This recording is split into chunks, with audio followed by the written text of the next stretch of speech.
Good morning. Good morning, good morning, or good afternoon, or good evening, depending on where in the world you're at. I'm your host, Bob Mata, and welcome to Defense Diaries, where we are covering the Laurie Shaver trial, which is sure to be very, very weird and very, very distressing to some people, as this defense that they're putting forth is going to start creeping into our collective conscious, and it's a weird one. We've heard some strange defenses. We've heard some big conspiracies.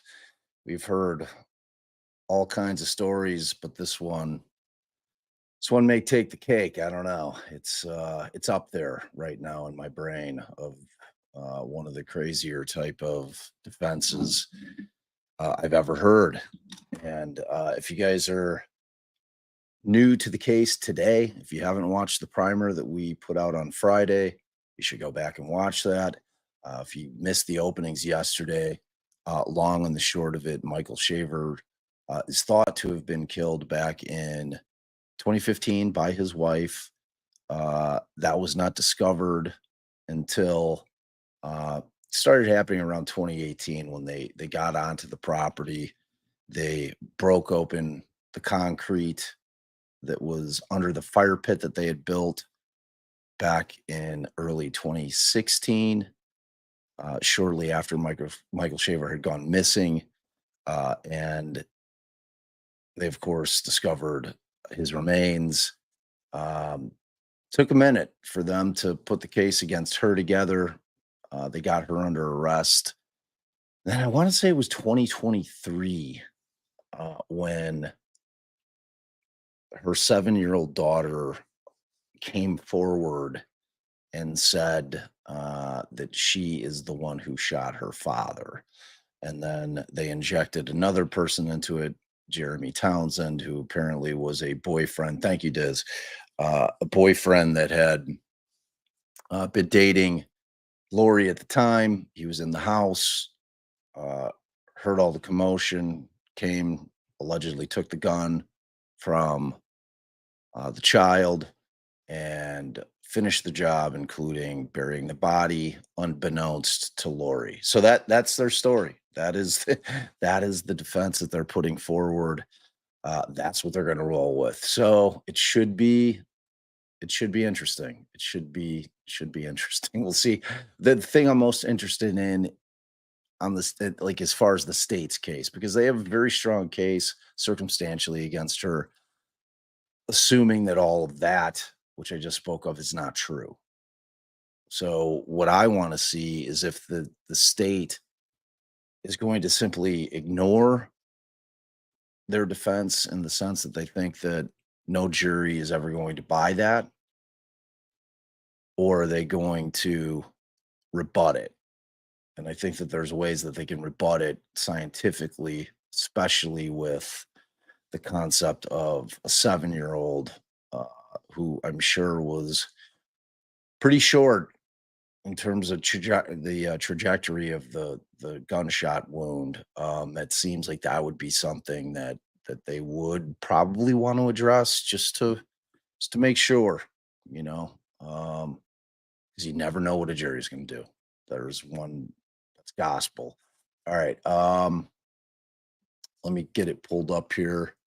See if they're really going to start at the crack like this. This is the crack for me. It's not like mountain time crack or Pacific time crack of dawn, but it's crack of dawn. It's pretty early. All right, let me see here. See what we got.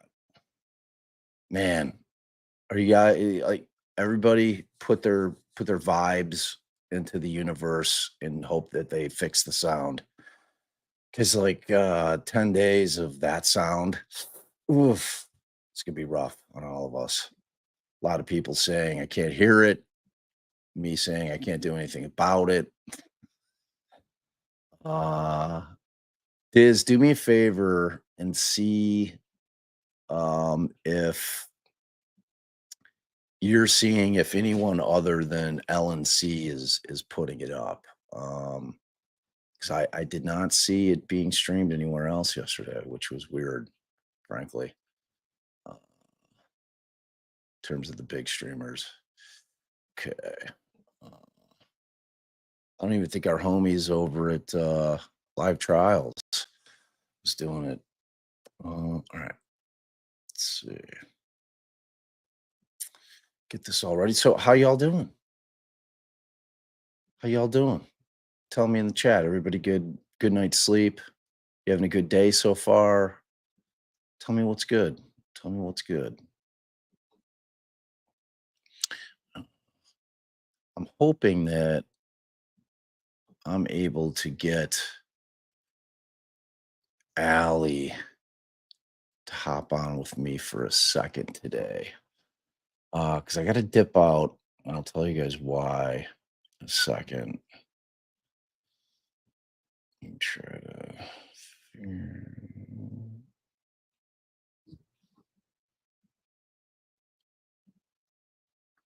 Okay. Oh, I see a little movement. See a little movement.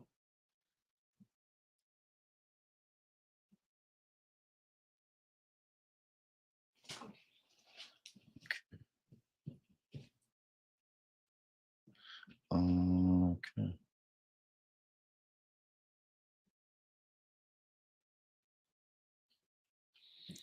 All right. Okay, let me get this, pull this little puppy up for y'all. Okay. All right. I think something's, oh, yeah, it's coming into focus. It's coming into focus. All right. Get it up here. Boop. Boop. All right. Okay, no sound yet, so we'll just have to wait. Have to wait and see. We'll have to wait and see what it sounds like. Uh yeah, so I will have to, I've got to dip off, but it's for a really cool reason. I've got to do a really, probably like a 10 or 15-minute Zoom with Chris Hansen, the Chris Hansen, the Catch a Predator Chris Hansen, because we're doing a panel together over in London. So I've been trying to get him, and so we can talk about what we're going to do. We haven't even talked about what we're going to do yet. So I've got to chat with him and get that all worked up, and so that we go in with some quality content for the people over in the UK. Yeah, I know they switch you on you, Diz. They switch you. All right, hold on. I gotta let the guy out. He's scratching at the door. All right, hold on.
Okay.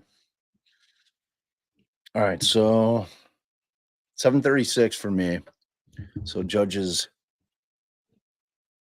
6 minutes late. So this is going to be our gauge today. See what time that will be coming on every day for the hearings, or the trial rather. Um, we'll see. Because a lot of times what they do, like typically when we're on trial and a judge says, okay, be here at X time, that's typically about a half an hour before the jury's going to come in, just so we can handle housekeeping stuff, anything like that. If there's anything we need to discuss, anything we need to work out with witnesses, just handle all that kind of stuff ahead of time so we're not wasting the jury's time. So we'll see. We'll see what time the jury is brought in. So what's good? My allergies. How are your guys' allergies? You folks, I didn't even know I had allergies, I think, until like a couple of years ago. I'm like, why am I always stuffy and sneezing? Took me a long time to figure that out. Uh, so I've been taking Zyrtec for the past couple months. I took it in the spring and it helped. It helped. Yeah, mine might have been bad. I've been stuffy. All right. I mean, they're at the table. They're ready to go. So much for housekeeping. Yeah, been sneezing a lot. A lot of sneezing.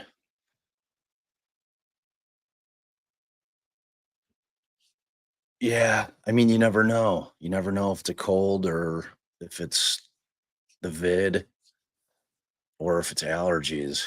I came to the conclusion though that I felt pretty good aside from the fact that I was sneezing and had like a weird little cough. Um, I was like, It's got to be allergies because Allie has terrible allergies. She's very, very allergic to animals. Like when we go to her parents' house, they're horse people. Uh, so like everything's covered. They're always down with their horses and riding them, and so the house always has like horse. I don't know if they have dander or what it is, but as soon as Allie walks in, it's like flames up, sneezing, eyes are puffy. It's so sad. It's brutal for her. And Scout has pretty bad pet allergies too, but for some reason we picked a winter dog. Everybody wanted a doggy.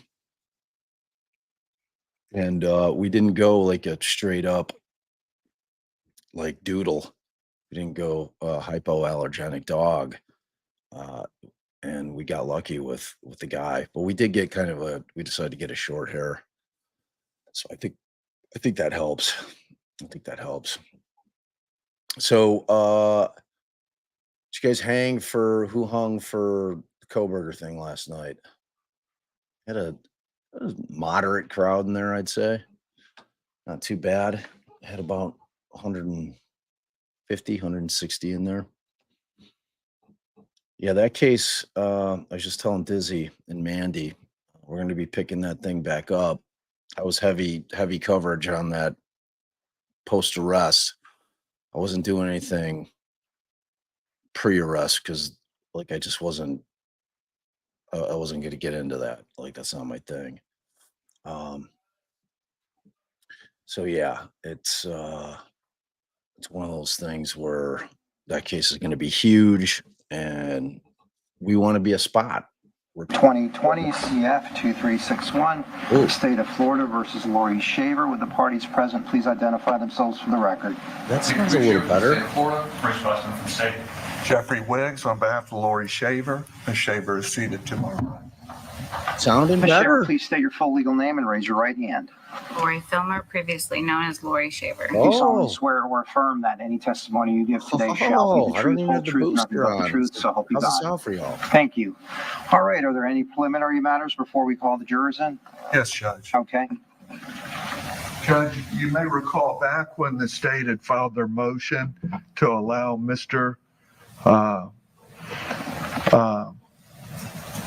the deceased father, Mr. Shaver's father, attend the trial, sit through the trial. We had invoked the rule of sequestration at that stage. We'd asked the state to advise, the court directed that they advised Mr. Shaver that he was not to be making any statements. So at that stage, the rule had been invoked. Yesterday, throughout the trial, the state has had present a good many of their witnesses here observing the openings and the testimony of the foremost witness, at that date. So we ask sounds that these significantly witnesses better. that have been present, that they be excluded, barred from testimony, and that the state thereupon now advise the remaining witnesses not to not that they would advise them about the rule of sequestration I having don't been. recall you invoking the rule. Pardon me? I don't recall you invoking the rule. Yes, I did. I did right at that stage. I said, Judge, we're invoking the rule of sequestration. We'd ask the court and we'd ask the state to instruct the father that the rule's invoked and he's not to speak to anybody at that stage and for purposes at this time, the rule The of motion you invoke sequestration. the rule, or you invoke the rule in court? Tony Spit, I invoked it here before the court. All Joanne, right, Mr. Wicks invoked the rule during the perpetuation of the testimony of Jessica Holcomb because we had technically started the trial at that stage. When we put her on, he said that he wanted to invoke the rule then. And the rule has been invoked. I've informed all the witnesses that they are not to discuss anything that has gone on in this case. And the only listed witness that is testifying that has been present is Douglas Shaver, the witness that you said was allowed to be here. There were witnesses on newsreels last night watching the news. The rule had been invoked. Witnesses were present in the courtroom yesterday, and that was specifically regarding Mr. Shaver. We weren't talking to Ms. Holcomb. Ms. Holcomb was released from her.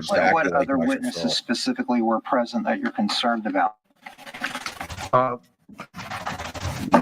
Ms. Shaver, Okay. Who was present? Sharon Shaver. It was noted in the opening statement that Sharon Shaver would be testifying, Brian Shaver, Stacy Shaver. And I did see Tamara Dale here yesterday along with many CSI agents. And I cannot identify the CSI agents because I was not on scene. So how would I be able to distinguish who is going to be testifying and who was sitting in the courtroom yesterday? oh, for sure, man. Tamara Dale was not here.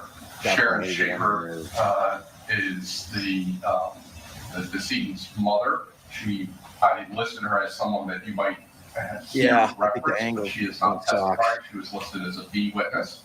The CSI individuals that are here are all CSI individuals that were not even working with the sheriff's office at the time of the discovery of Michael Shaver's body in the backyard. None of them are listed witnesses. They are CSI agents that are allowed to be here to observe court process as a learning tool. And there's nothing to prevent people that aren't witnesses and that weren't even with the sheriff's office at the time of this investigation being present. It sounds like the individuals that were present are not being called to testify. Is that correct, Mr. Amatuccio? Yes, sir. Who was it the state's acknowledging was present? Douglas Shaver. So it was nobody else. No witness that's being called has been in this courtroom in violation of the. I mean, look, at this point in time, in this day and age, like this argument used to make sense back in the day before streaming, before they televised trials, before, every trial in every state that has any kind of interest that allows cameras in the courtroom is streaming. I mean, any witness can go back and watch this at night. Jay and I talk about it all the time. We believe that all of them do. Like, this is just like a ridiculous argument to me. Let's just get the trial started. Let's go. Okay, and nobody's watched the news? I can't control that. Well, I've told the witnesses that they can't discuss the matters that happen in court. So they're not to be present in court. They're not to discuss any testimony or with any other witness. we have screenshots, Judge, of people that So- listed witnesses. Yeah, and these aren't really good. I guess my concern was during opening statements, Mr. Baskley stated that we would hear from the mother, the father. The father, we had the motion hearing Oh, on. Mr. The Basically. mother, the brother, the With the- sister, and they were all sitting in the courtroom yesterday. The brother and the sister were not in the courtroom. They were sitting outside the courtroom the entire time.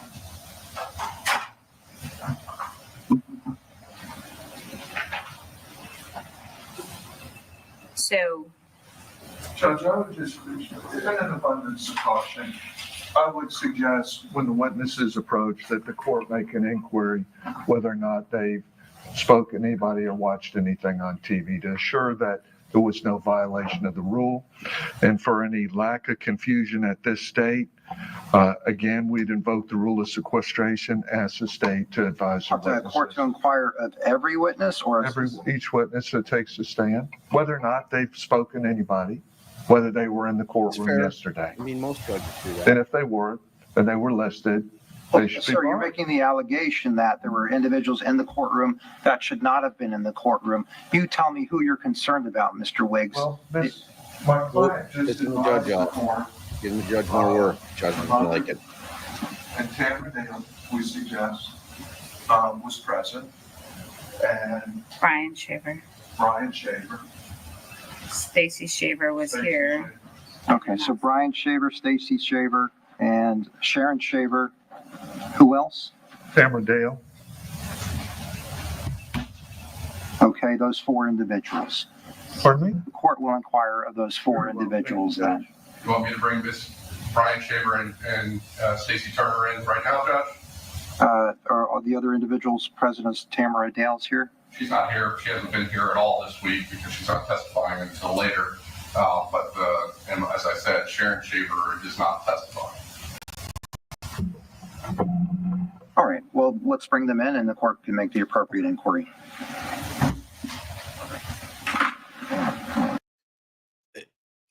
Yeah, Mark, no. I think the defense itself you're going to find is disturbing as most of us will probably find it to be, considering that she's pointing the finger at her 7-year-old. I think the defense in and of itself would be considered zealous and also insane. But, I mean, who knows? I mean, crazier things have happened, right? I mean, I keep an open mind until all the evidence comes in, right? I mean, I'm always preaching that. So let's do it here. Let's give it a chance. The big disadvantage for us is we're not going to be able to hear the child testify, because they're going to put her on. And for those of you new to the case, a very significant aspect of this case is that Laurie Shaver was out on bond pending trial, meaning that she was out and about. She only had a $52,000 bond, which on a murder charge is incredibly low. I've never heard of such a thing. I don't know if Wiggs did really good work. That I don't know how they convinced a judge who would have set the bond amount, because I know there's no way in hell the state asked for that low of a bond. They would have asked for something in the millions to keep her in custody, saying that she was a flight risk, whatever. They obviously made the argument she's got 4 kids, she can't go anywhere, she's a member of the community, all those things. But 52,000 is crazy low. And she had the opportunity, obviously, for all that time, and she had custody of her kid. Dizzy confirmed that yesterday, that she had, or somebody in the chat, I think it was Diz. I always just assume it's Dizzy because she's my answer gal. That she had custody of the kids during the pendency of the case, and she obviously could have been working that daughter that whole time. I mean, and again, remember, this thing went down with Michael, the state believes, in 2015. So we're talking 9 years. So the child is substantially older now. I don't think that her outcry in terms of what she's claiming she did happened until very recently. Dizzy, when did that happen? Do you know when that happened? When the very first outcry was? And she's 100% testifying. She's testifying. The motion to eliminate that Dizzy sent me yesterday or the day before was regarding a witness, an independent witness that is a friend of Laurie and her new husband, Travis, because Travis works for them. They're employers and friends. And apparently the child told this person as well what she had done, or what she's alleged to have done.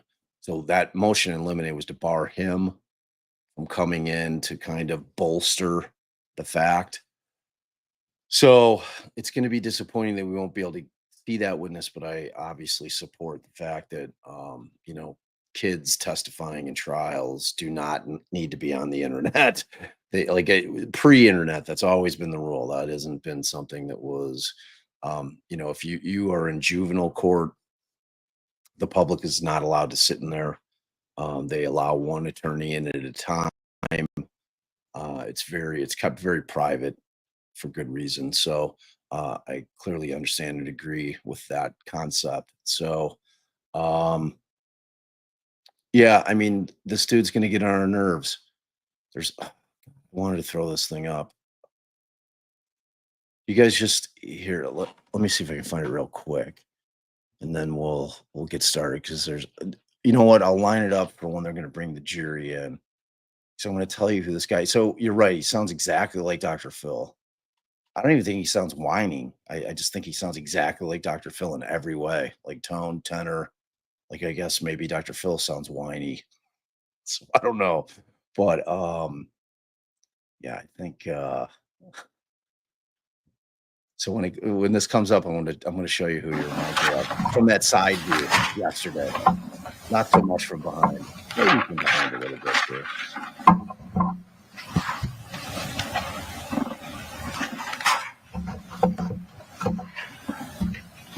I'm surprised that the judge is so adamant or irritated about having to kind of remind all the witnesses, ask them that question if they've watched anything, listened to anything, or their testimony fair. I think it could be a little bit of an error on the judge's part.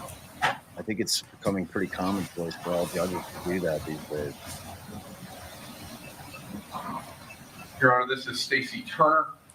Brian Shaver has not arrived yet this morning. I thought it had. Where would you like? How about the podium, Ms. Turner? This shouldn't take very long. Okay, please state your name for the record. Stacy Turner. Okay, and spell your full name. STACIE TURNER. Okay. All right, and were you instructed not to discuss your testimony with anyone? Yes. Okay, and have you discussed your testimony with anyone? No. Were you in the courtroom yesterday? No, I was not. Okay, and have you viewed or been influenced by any media reports, newspaper, TV, otherwise? No, the very end of a story was on this morning, but I did not see it. I just heard Laurie's name mentioned. Yes, ma'am. All right, State, do you wish to inquire? Okay, Mr. Wiggs? Okay, are you satisfied with the responses, sir? Better. Okay, and again, please continue. The rule is invoked. It remains invoked. Do not discuss your testimony with anyone. Do not view any media concerning the case. Yeah, do not do any research concerning the case. Yes, sir. All right, and please remain outside the courtroom. All right, thank you, Your Honor. Okay, anything further? Okay. All right, thank you, ma'am. Thank you. Yes, ma'am.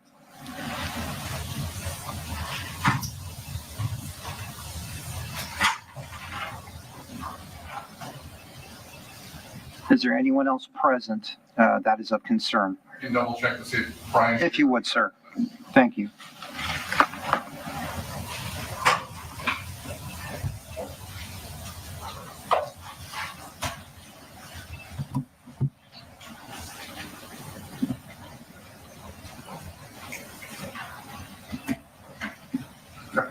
He's not here. I'll make sure we try to fit that in. Then the court will inquire as to the other three named individuals as they arrived, and they are Sharon Shaver, Brian Shaver, and Tamara Dale. Very well. Sharon Shaver's not testifying. Okay. Okay, Then she's not of concern, so just Brian Shaver and Tamara Dale. very well. All right. Judge, I have one other matter. Yes, sir. Okay, because we've been drawn up to the bench a few times, and Is it the standing objection that you'd like to make? well, yeah, I want to make it very clear for the record, see where we're going to proceed on this, but I want to make it very clear. Oh. Sorry, Okay. Yes, sir. I Thank hit a you. Command M. These are cover notes on the first page, and that's just an outline of the Smith versus Carlisle decision and the Volker decision, both cases are attached.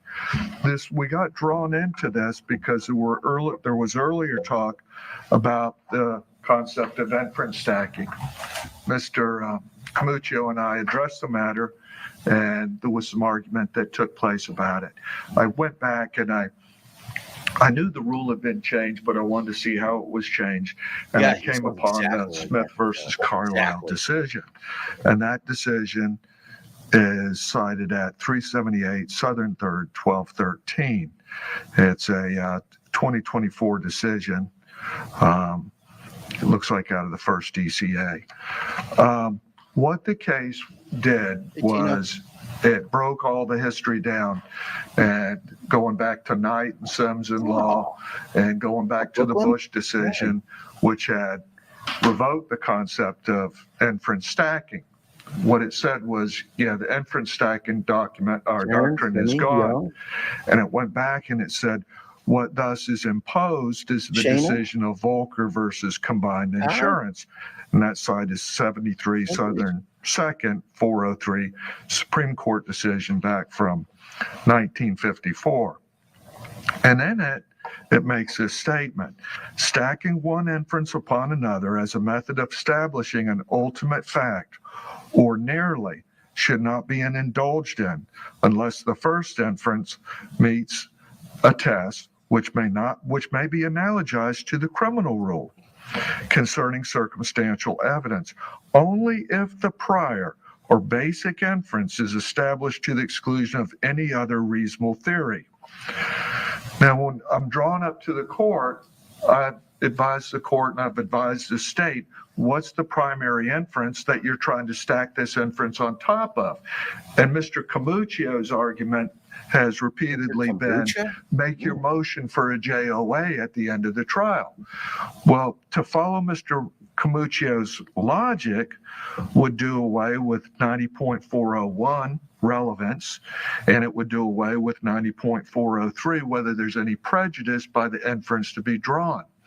So everything that Mr. Amatuccio would propose through any proposed circumstantial evidence would be relevant in the mind of the state, and the defense would be required just at the conclusion of the case to move for a judgment of acquittal.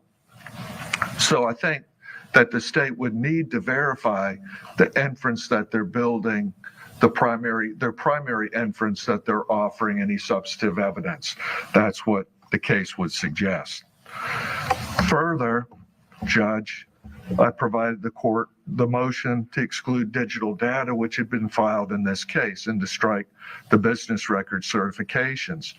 In it, and we got drawn into this at the bench the other day, the state had spoken about they were in possession of business records from Facebook, and that they were verified, and that they were to be offered, and that all these inferences could be drawn that this was Laurie Shaver. You may recall in our prior hearings, Mr. Amatuccio was advised in the court, Mr. Wiggs can't just introduce a business record and assume he's just going to get the evidence and the documents and the evidence.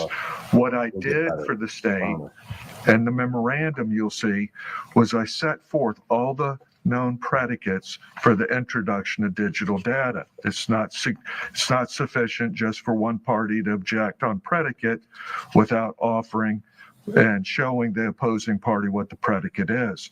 So in there, you'll see I'd cited Monceau, State versus Love, a number of cases as to how the predicate was established in other cases. I'd also asserted cases that dealing with confirmation of the data and how matters had to be authenticated to show reliability, that you could not just introduce a business record and say the predicate's met.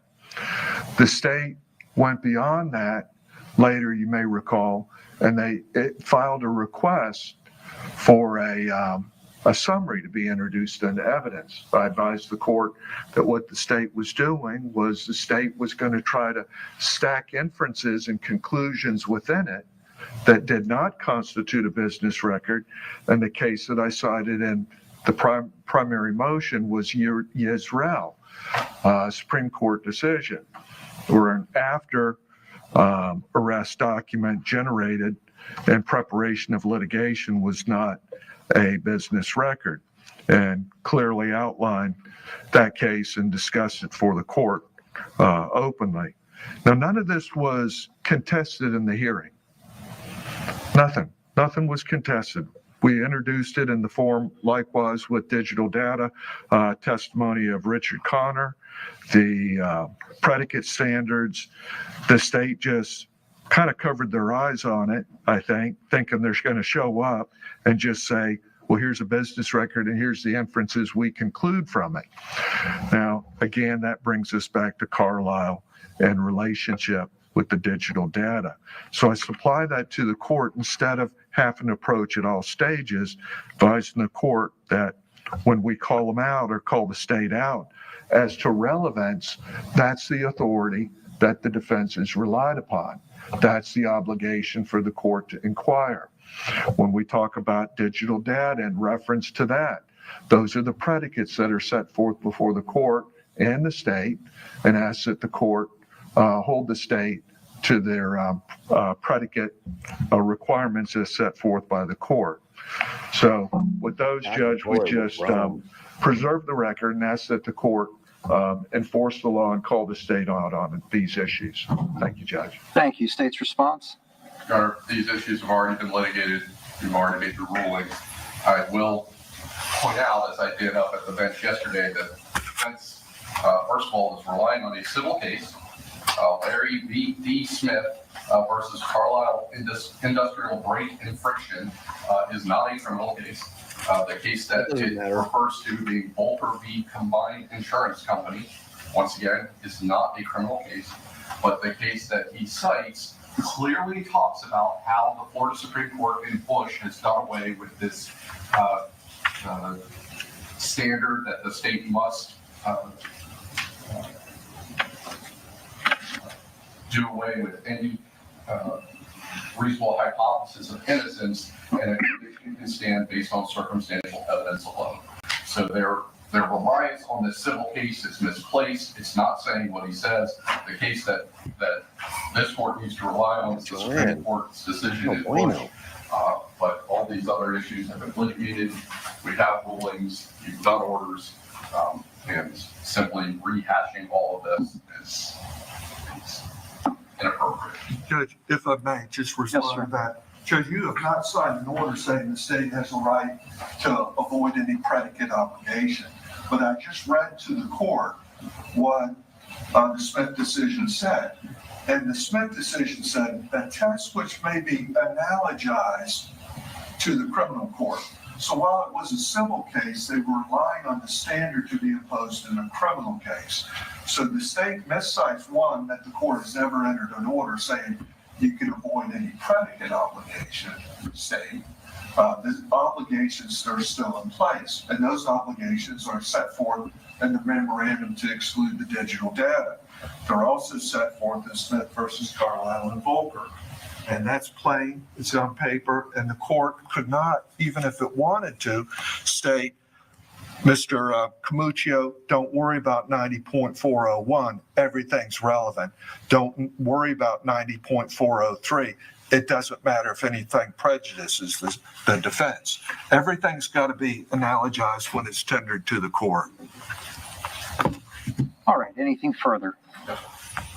All right. Thank you. Are we ready for the jury? All right. Please call in the jurors. Thank you. Hearing the jury. Make it clear on the record. I don't know. Oh, hot miking.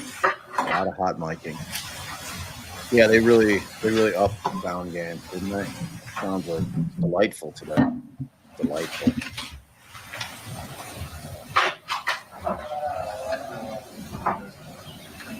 Okay, real quick. I'm gonna pause this for 1 second, real quick. I'm gonna tell you who Dr. Phil looks like. Like side view all day. You're going to have to agree with me because it's just facts. It's just facts. Okay. Oh, God damn it. All right, there. Yeah, I gotta get this over here real quick. Move this guy over here. It's so spot on. It's gonna delight you all because it looks exactly like Dr. Phil from side view. Wait till you see it. I'm so excited. I'm so excited about this right now. I'm so excited. You're gonna love it. All right. Prepare yourselves. Prepare to have your minds blown. Just imagine it's a little set of glasses sitting right on his turtle nose. Look at, I mean, huh? Cecil the turtle. If that is not him, like I think they literally made this cartoon which predates him probably by about 50 years based on what they thought that this guy would look like in the future. Yeah, of course you see it, Spitfire. It looks exactly like him. Side view. Oh, it's spot on. Like the whole neck thing, the head up there on front. It's like the face. It's spot on. All right, enough silliness. Back to the business at hand. All right. But you guys just remember that Cecil the turtle. That's who he is. It's who he is. It's who he be. Let's go.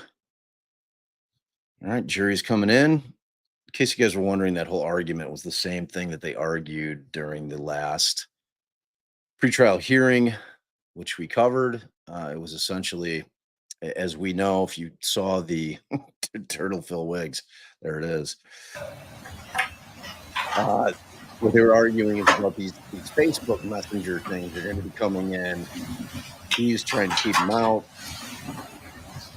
And it was more not individually bringing them in, but the summary that the state wants to put in, where they just cherry pick messages in summary form. And that's what he was speaking about. He's just restating his objection for the record. Oh, I gotta let the guy in. I'll be back.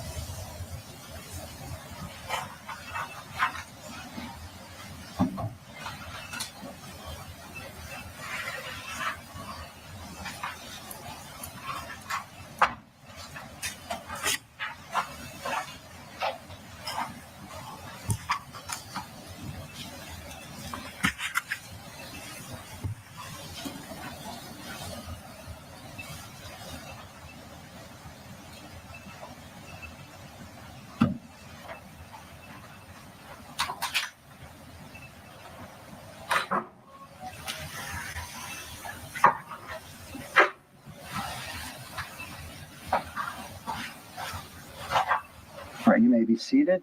I see that all of the members of the jury have returned and are seated in the jury box. Thank you again for your time and patience this morning. State, you may proceed. State calls Rita Merritt.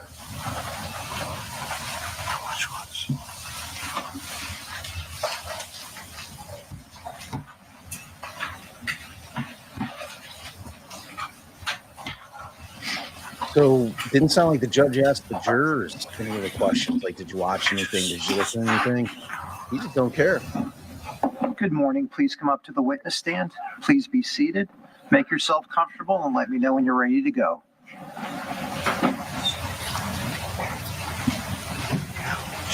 Uphaven? Yeah, there could be a lot of hot mics on the end. Good morning. Please state and spell your name for the record.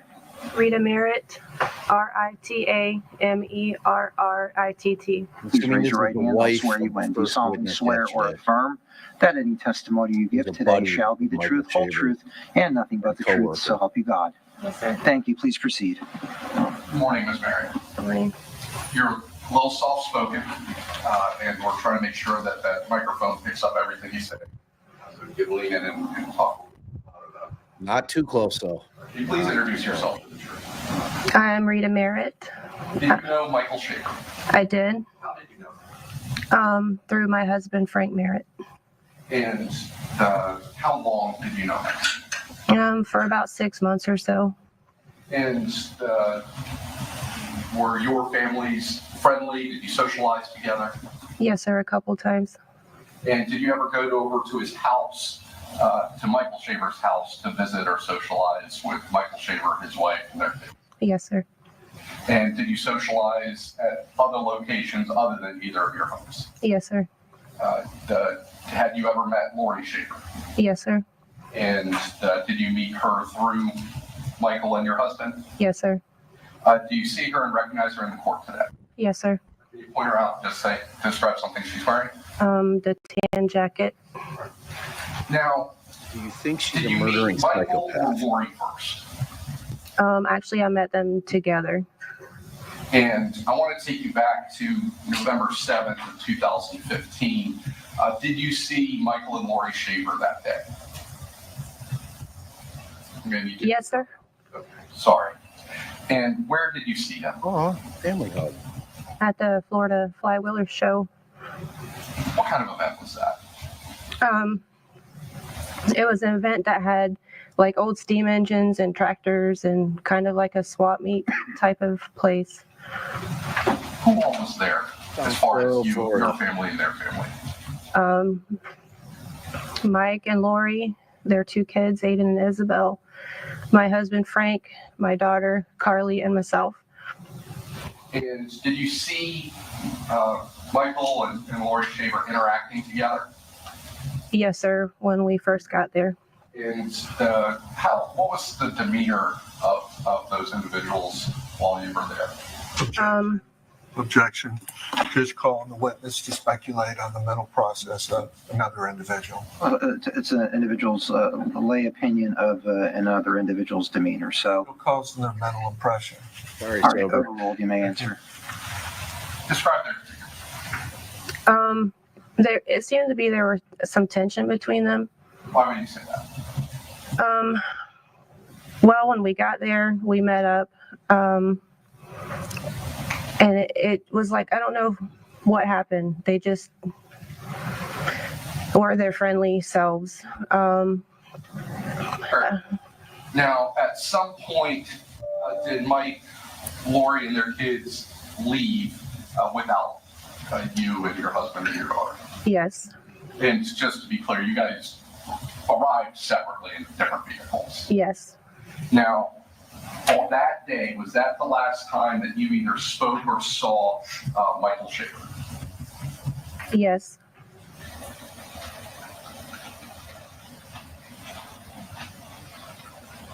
When you were over at their house, did you ever observe anything that was being utilized as a fire pit?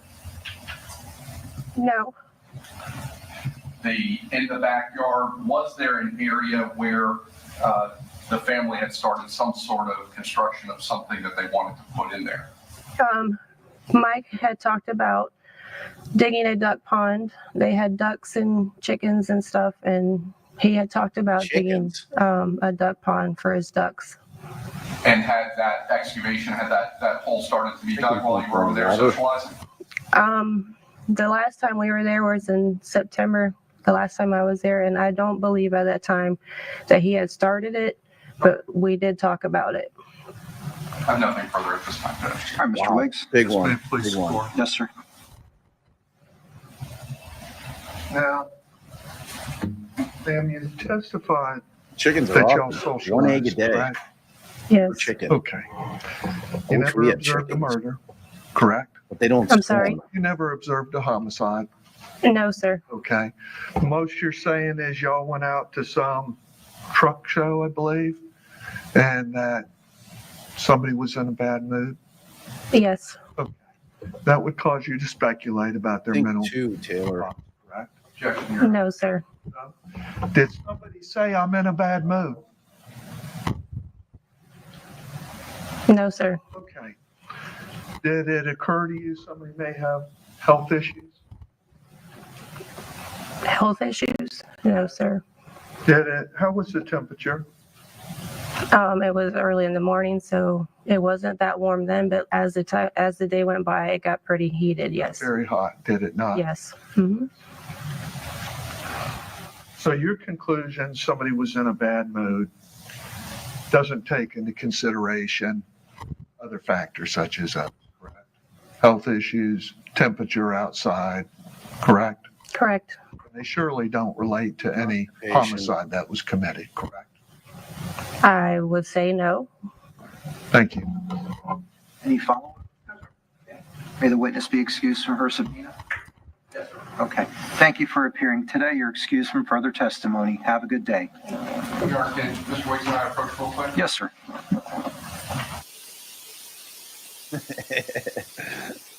Yeah, I agree.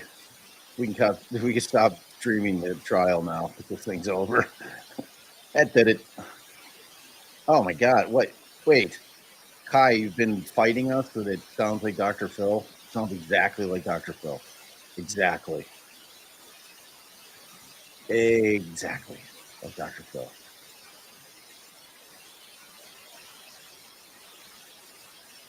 Oh, we got the white noise, y'all. You guys hear me over the white noise? That was just mouthing right there. I really wasn't talking. I'm fooling you. See, now, I'm not going to complain because yesterday they were acing the white noise, but the sound was horrible. So maybe turning off the white noise was part of the... I was kidding. Of course you can hear me over the white noise. That's in a different room.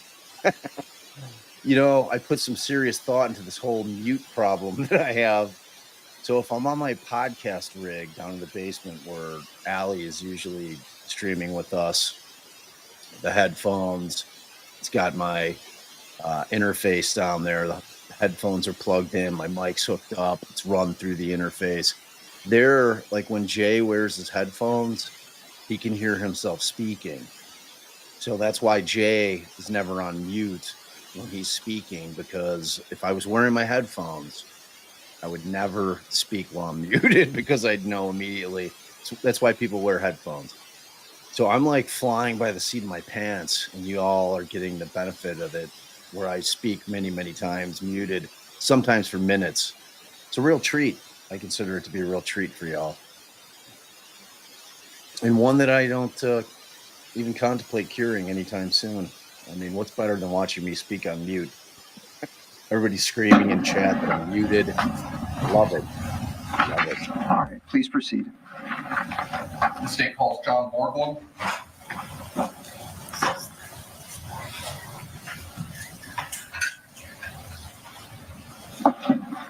This is one of the witnesses. True story, Holly.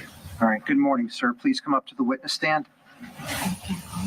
Please be seated. Make yourself comfortable. Let me know when you're ready to go. Right here, sir. Thank you.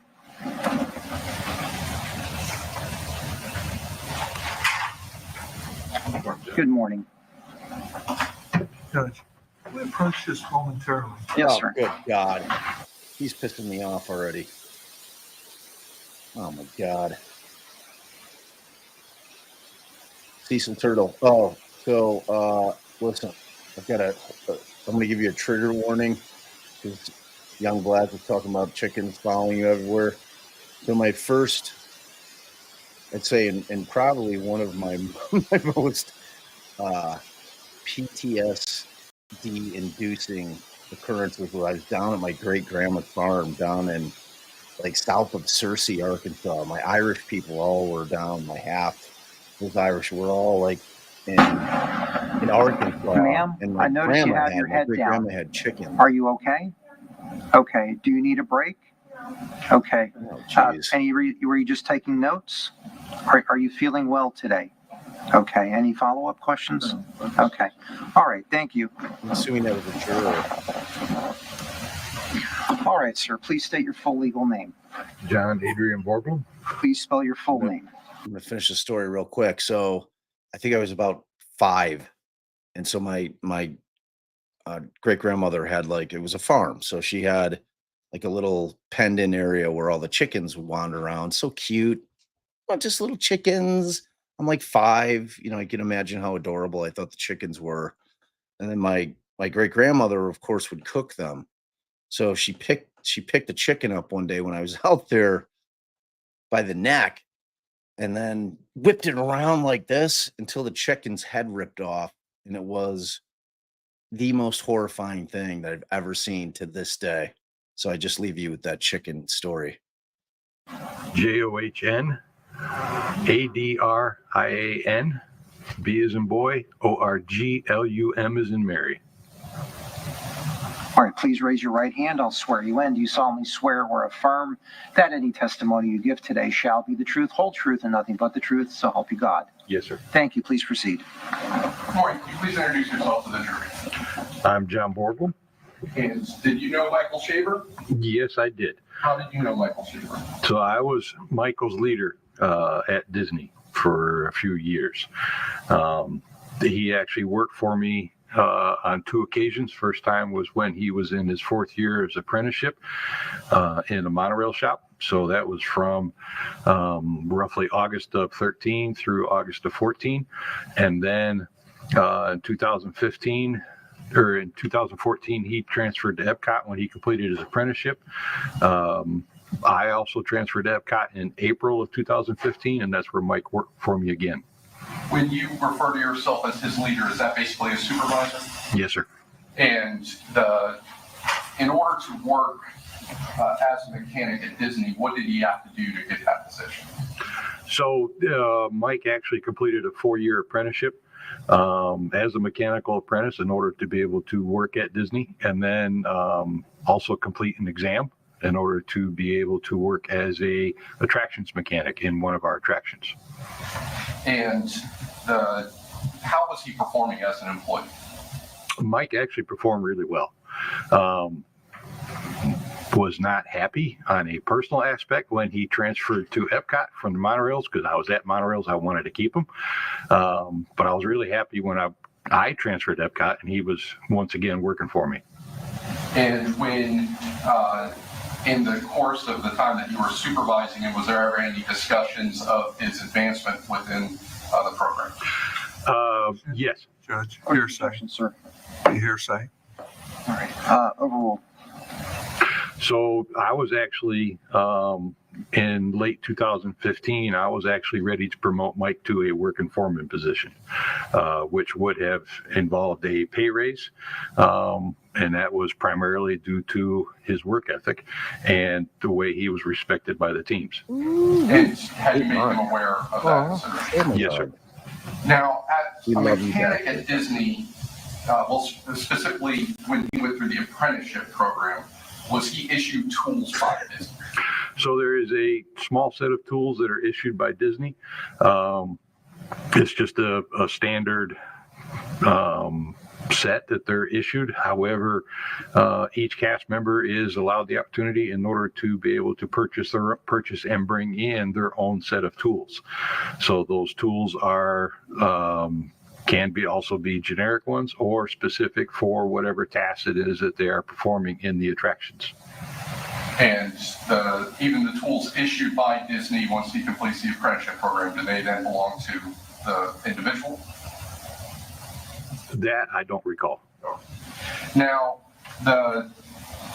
does Disney maintain records of employment that include absences, whether or not someone called in sick, didn't call in when they were absent, things of that nature? Yes, sir. Going to go ahead and show defense what has previously been marked as State's Exhibit U, proper business record certification. Zero Business gap in records. them. A lot of Wilford Brimley. Google him. Google him. Google Wilford Brimley. Yes, sir. Judge, we're going to object to the objection or to the certification, excuse me. The records are just improper bolstering at this stage. They're not relevant, probative. This witness has no probative testimony other than to try to bolster a man who's not here. It's not probative pursuant to Smith versus Carlisle and Volker as well that I've cited to the court. All right. State's response. Any sort of objection to the business record certification is untimely, as that was not done for the business record certifications for these Disney records were not done prior to trial. And we are going to be talking about his attendance records, which are contained within. It does not alleviate the relevancy, whether or not there's an objection made prior to trial or not. The state still has to show the probative value, irregardless of whether they want to introduce it. Okay, first of all, irregardless is not a word. It's just regardless. But notwithstanding that horrific speaking error he just made, it's actually a pretty good objection. Improper bolstering. He's arguing that the only reason that this particular witness is on the stand is that he's talking about what a good, trustworthy guy he was, all the things that Michael was, which isn't really relevant to whether or not Laurie killed him. So they call that improper bolstering, where you have a witness just coming in talking about how, like this guy would never miss work. And when he missed work, that means he must have been murdered. Like that kind of like it's improper. So that objection there. But when they're talking about, I think he can testify to the fact that he did in fact miss work around the time that they believe that Michael Shaver was killed. I think that's relevant, just to establish that he quit coming to work. Smith versus Carlisle and Volker. It's not appropriate evidence to just bring a man in and try to bolster some of his testimony to try to throw some ammunition out there on behalf of the state. Again, it's not probative in any manner. Stand by the mic, dude. No, sir. Objections overruled. States move in states U into evidence, states number 9. And states U will be admitted into evidence as states number 9.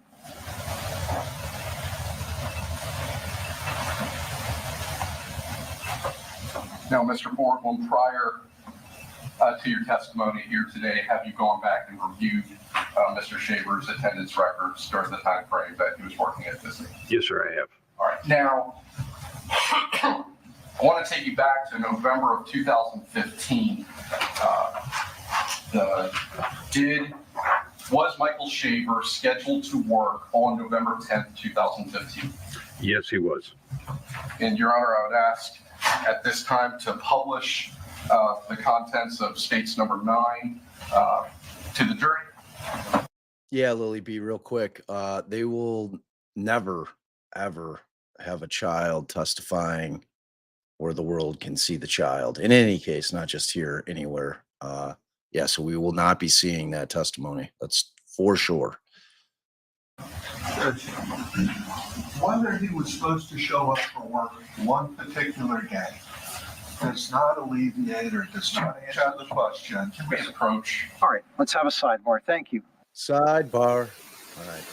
In honor of Jay, let's get one. Let's get it. Let's go.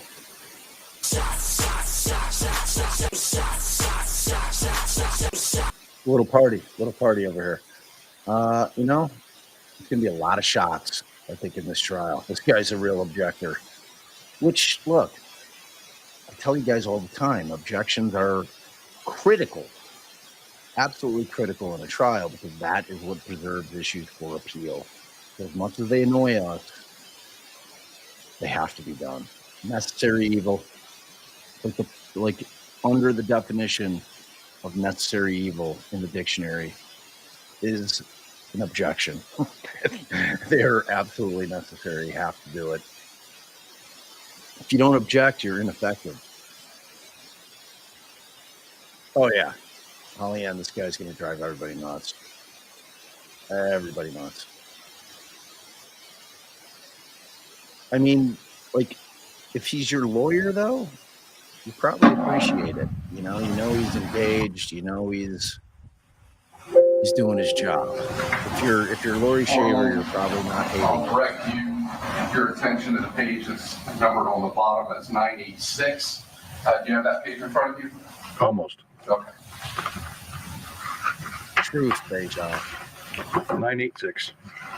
Now, on November 10th, 2015, was Mr. Shaver scheduled for work? Yes, he was.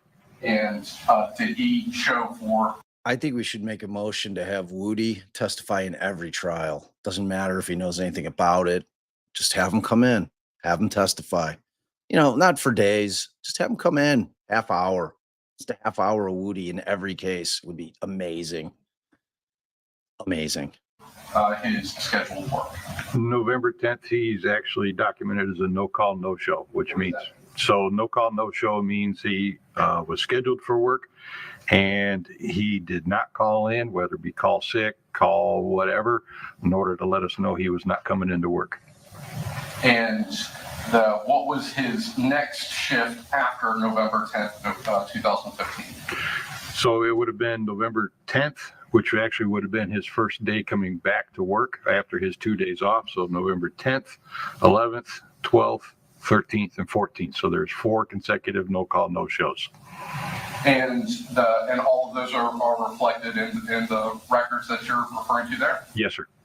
And going back through his attendance at Disney, had he ever no-call, no-show for work before November 2015? No, he had not.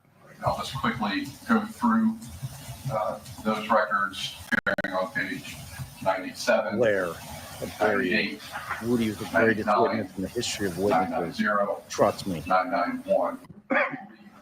First entry there on page 991 as far as the time frame that Mr. Shaver was working with Disney, where there was something on his attendance. The one for 926 On top one. the date on 991 showing The date on 991, the very first entry is 8/31/2009. So in that 6-year period prior to November of 2015, no call, no shows. That is correct. Once Mr. Shaver had failed to appear for work and didn't call in, first of all, was that concerning and unusual to you based on his prior experience? Yes, it was. And so what did you do? So the first night, I would have actually asked the team members who know Mike best if they knew something was going on, if he had reached out to any of them, and I would have sent him a text message. It's like, hold on. Did you ever call him on the phone? Write Not it the down. first night. Write it down. And how were you communicating with him then? At that time, it was via text message.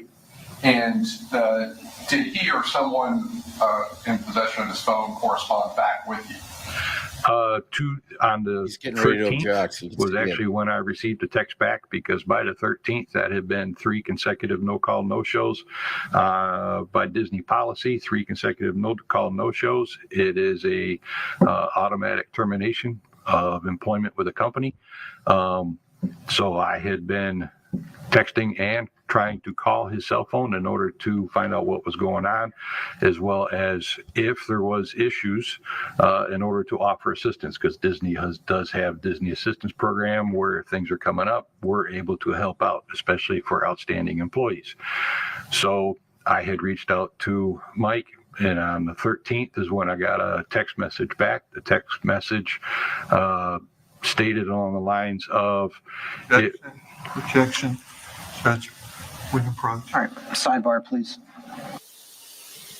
Saw that coming a mile away.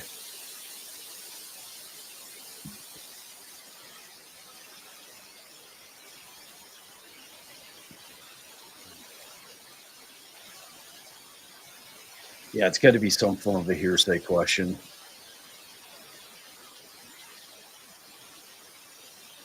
How about that sign though? The little lit sign with the lawyer and the microphone. Great. The sound today is unbelievable. Unbelievable. I love it. I'm trying to think if I ever had a meltdown at 16. Probably. I mean, I guess, how do you defend, or not defend, how would you define meltdown? My dad and I used to go at it pretty hard in my teenage years.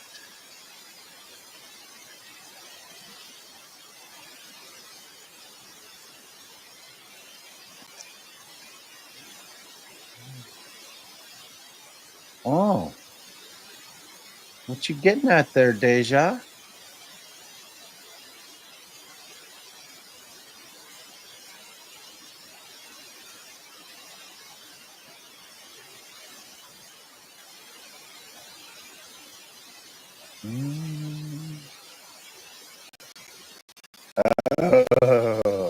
Oh boy. Those. I'll tell you whose hormones are racing these days. Our favorite 12-year-old scoutster. Oh man, jeez. She's had a little boyfriend for like 10 months.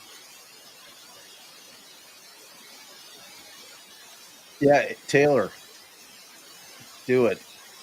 Just take naps, power naps. You know, no one's watching you. It's not as if, you know, if I take a nap, if I'm tweeting, people think that I'm napping. What? Allie's still in bed. She doesn't realize that I'm live. What? I'm talking to all the people that are watching the live. Allie's so sweet.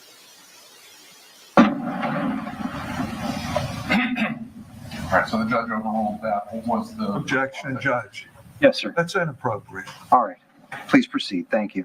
What was the response that you received? So the response I received back was having issues at home in Georgia right now. Either fire me or I'll quit. I'm not coming back to work. And his personal property being the tools were still at Disney. Yes, sir. Hot mics. Did he ever come back to get those? No, he did not. Did you ever reach out to Laurie Shaver to ask her what to do about the tools? No, I did not reach out to Laurie. I still continue to try to reach out to Mike. Part of the process that we have with the company, when somebody leaves the company, whether on their own volition or whether they were terminated, is their tools are their property. So we do not maintain or keep their property. So we make every effort in order to return the property back to them. Since Mike's toolbox was in the attraction, made every effort in order to return the toolbox. At that time, it was actually shortly after that, so it would have been early December, is when I received a snapshot of a message that Frank Merritt had received in order to turn the toolbox over to Frank. Now, have you seen or actually spoken with Michael Shaver since November 7th of 2015? No, sir. Nothing further, Judge. Mr. Wiggs? Mr. Borgland, tell us about your IT experience. IT experience, very minimal. Do you? Do you hold any kind of degree in IT? No, sir. Okay. And when you say you received a message, you don't know who you received the message from, do you? Other than the fact it comes up on the phone as the message for the caller ID showed it was Mike Shaver's cell phone. Okay. Do you know where that was sent from? No, sir. Do you know what router it was sent from? No, sir. Do you know what Michael Shaver was doing 24 hours before he last showed up from work? No, sir. Somebody Do you had know Mike's who he phone. was with No, sir. the last 24 It hours? wasn't Mike. No, sir. Do you know who was with Michael Shaver the last 24 hours? No, sir. Do you know where Michael Shaver was at? No, sir. I do not. I would have assumed he would have been at home, but no. That's your assumption, correct? Correct. Okay. Now, aside from the records that were introduced, did Michael have any complaints at work? No, sir. Okay. Was there a Kendall Davidowski? Somebody he was dating at work? There is a Kendall Davidowski at Disney, but Yeah. I don't know whether he was dating her or not. Do you know if she had filed any complaints against her? Not that I'm aware of. Okay. So you don't know if those are a complete statement of all the records on file with Disney, do you? Yes, sir, I do. Okay. And you don't know who Kendall Davidowski is? I know who Kendall Davidowski is. She Okay. also worked for me during a period of time. Okay. And you don't know whether or not Mr. Shaver had a relationship with her? No, sir. Okay.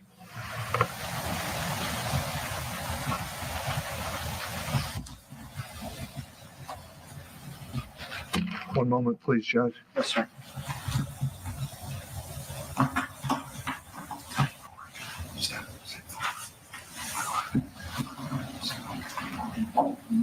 That's all I have. Thank you, Judge. Thank you. State? Maybe. All right. You may step down from the witness stand. You're released from further testimony, sir. Thank you and have a good day. I cannot see how it's out in the 2 weeks.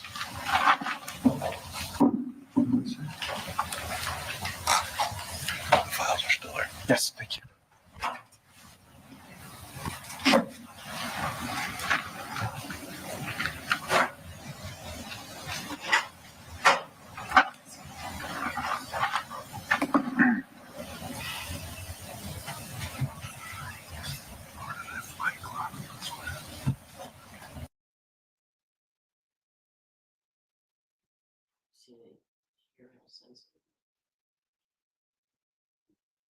Oh, damn it.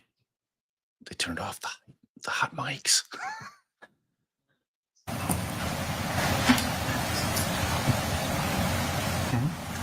Oh, come on. Quit turning off the hot mic. How dare them? How dare them? Cecil the Turtle probably made some kind of objection about keeping the hot mics on.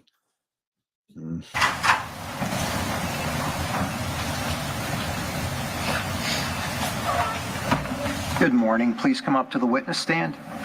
Please make yourself comfortable. Let me know when you're ready to go. That tracks.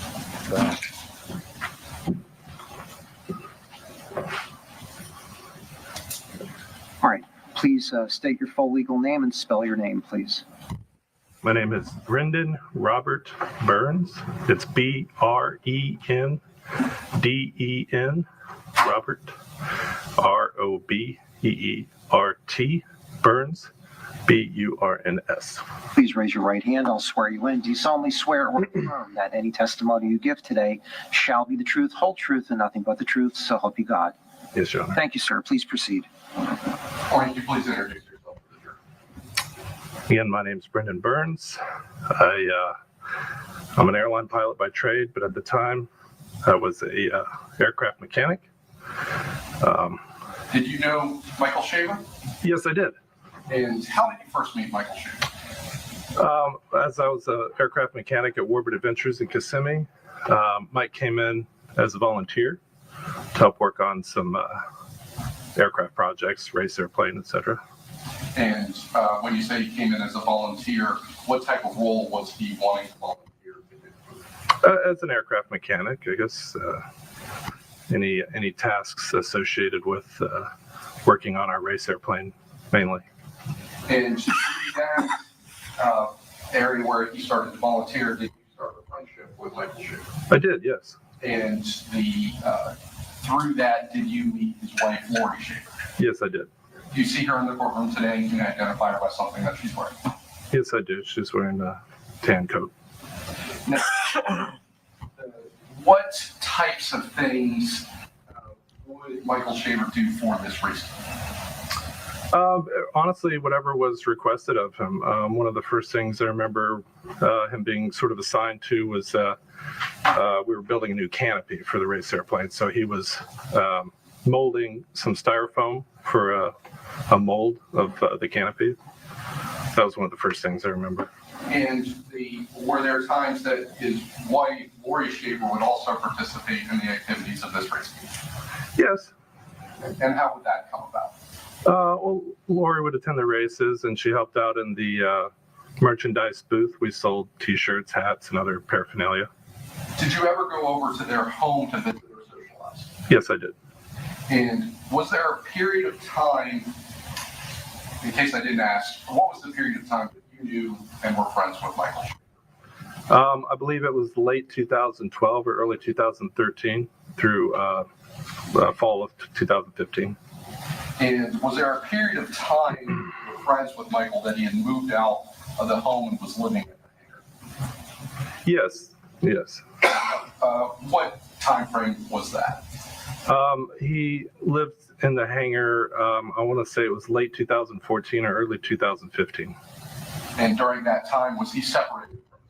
Yes.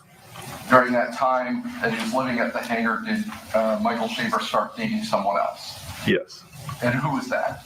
Her name was Kendall. And was that somebody that also worked at Disney, to your knowledge? To my knowledge, yes. After a period of time, did you see Laurie Shaver start coming back to the hangar when Michael was living there? Yes, I did. And what types of things would she do when she would return to the hangar where Michael was staying and living? Well, I saw her talk to Mike outside. One time there was some pizzas in the break room, and I asked, and someone said that Laurie had bought pizzas for the race team. And after this period of time, in the summer of 2015, did Michael Shaver leave the hangar and return to live at the marital home? Yes, he did. Are you Facebook friends with Michael Shaver? Yes, sir. And have you, during the time that you've been friends and since his disappearance, been able to look at the pictures and things that have been posted on his Facebook? Yes. And here at this time, I'm showing the defense what has been previously been marked for identification, states V, the Facebook records with appropriate business record certification, as well as 2 individual photographs labeled states X and states W.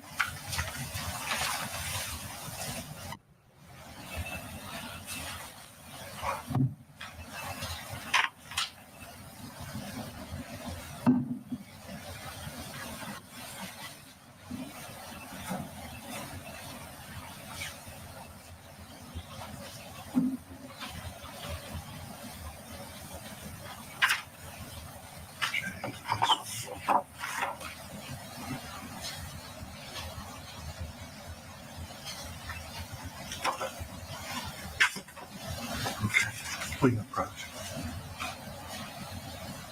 Approach. All right. Sidebar, please. Oh boy.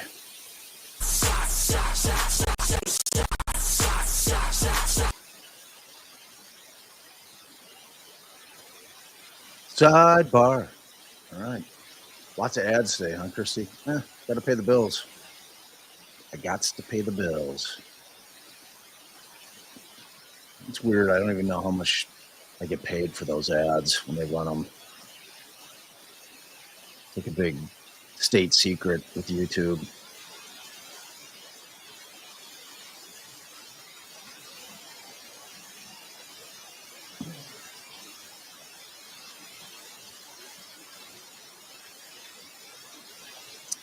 Yeah, Joanne. I mean, I've seen cases where they charge very, very small children. It's very difficult, though. You know, trying as a minor.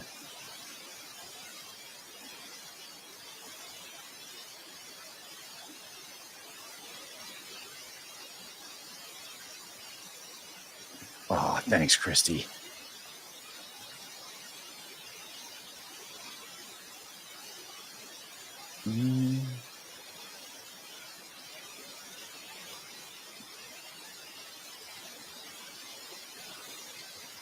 Yeah, I mean, this trial might take 2 weeks because of the amount of sidebars, business records, and notice and certification provided by Meta, the state removed states B, the Facebook records of Michael Shaver into evidence in states number 10. All right, states V will be admitted into evidence of states number 10. Yes, same objection, Judge. All right, sir, overruled. Now,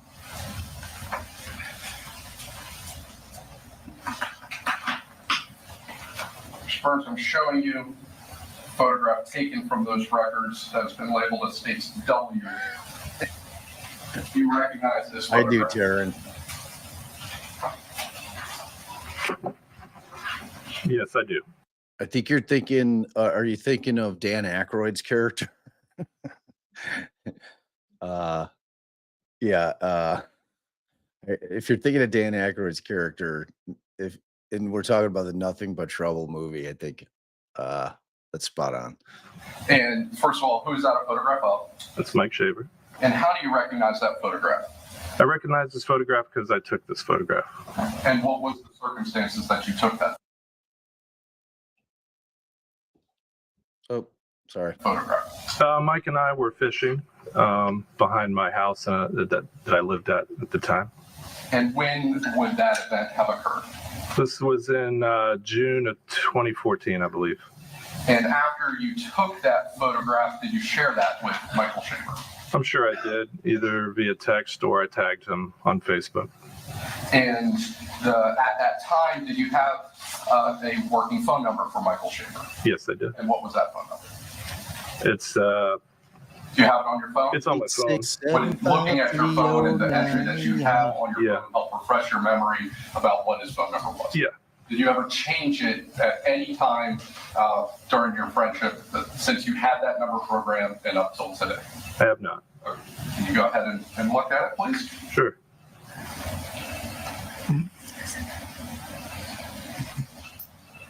The phone number that I have for Mike Shaver is area code 352-431-5121.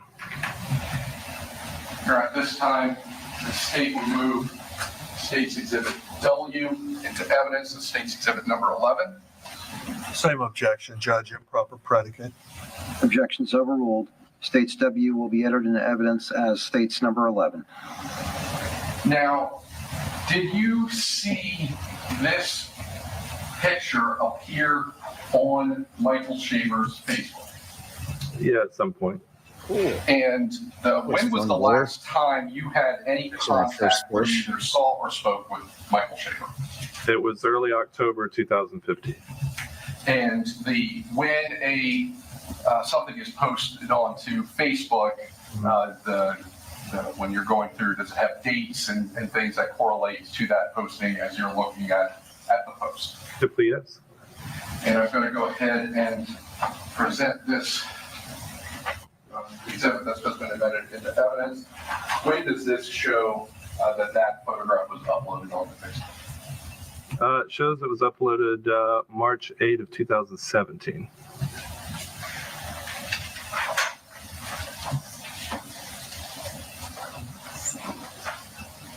I'll go ahead and publish for the jury.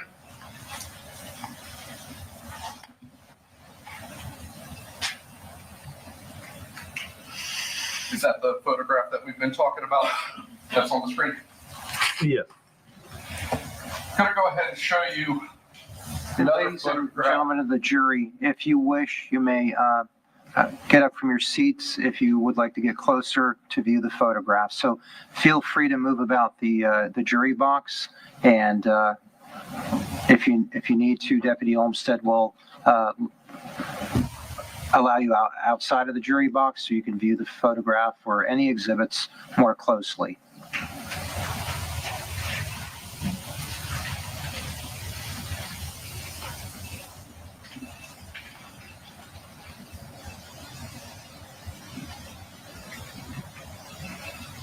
And that applies to all exhibits. Feel free to move about the jury box and out of the jury box as needed.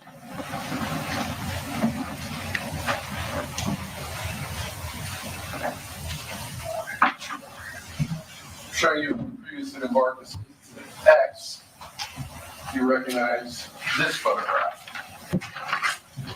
Yes, I do. And how do you recognize that photograph? It's a picture of some random bar somewhere that Where Mike did you first see that photograph? on Facebook. Okay. And specifically, whose Facebook profile? That was Mike Shaver's Facebook. And when you saw that photograph on Mike Shaver's Facebook profile, why did that individual picture seem unusual to you? Well, he's not in the picture, and I don't recognize any person in this photograph or the place it was taken. And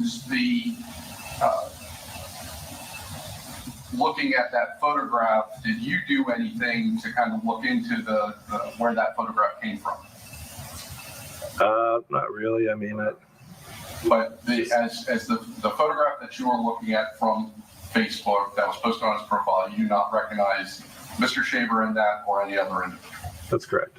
All right, this time the state removed states X into evidence as states number 12. Judge, same objection. Is an improper predicate. All right, sir. Objection is overruled. States X will be admitted into evidence as states number 12. And is this photograph, which I'll publish show when that was posted? It says it was uploaded January 2nd of 2018. And I'm publishing States 12.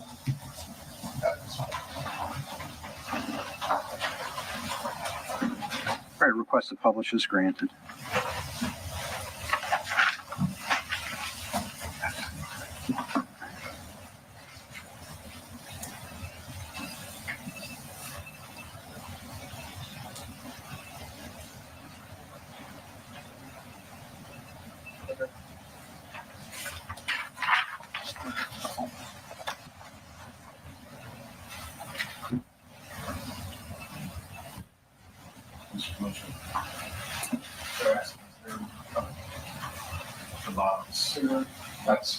That is the exhibit itself. That's how it comes in. The as far as the writing on it,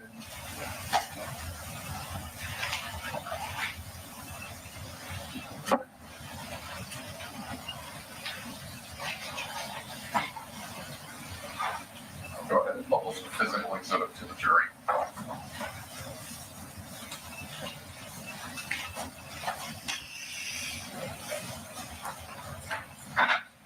Once you view that, the physical exhibit, please pass it around to the other jury members. Thank you.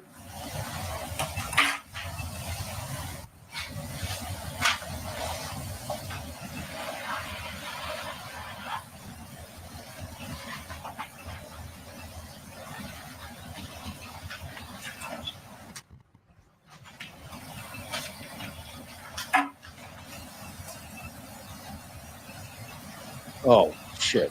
Y'all know how my dad watches like Money Pit or not the Money Pit, Moneyball over and over and over and over. Have you seen or spoken to Michael Shaver since November of 2015? He continued. Nothing from the judge. Mr. Wiggs? May it please support. Yes, sir.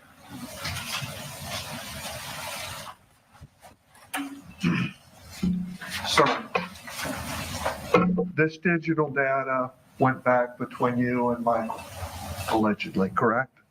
I believe so. Okay. You don't know who was on the other end of their router, correct? That's correct. You don't know if it was a male or a female, correct? Correct. You don't know how many people were in the residence, correct? That's correct. You don't know if it was intercepted anywhere, correct? Correct. You're not an IT personnel, correct? That's correct. Okay.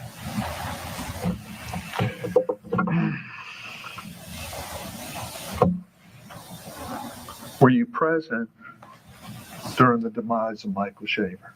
I was not. Do you know anybody that was? I do not. So this digital data is supplied to say, essentially, I saw him in this period, I believe, correct? Yes. I sent him something, I believe, correct? Yes. Do you remember Laurie Shaver's child, Erilyn? No. You don't remember that child? No. Okay.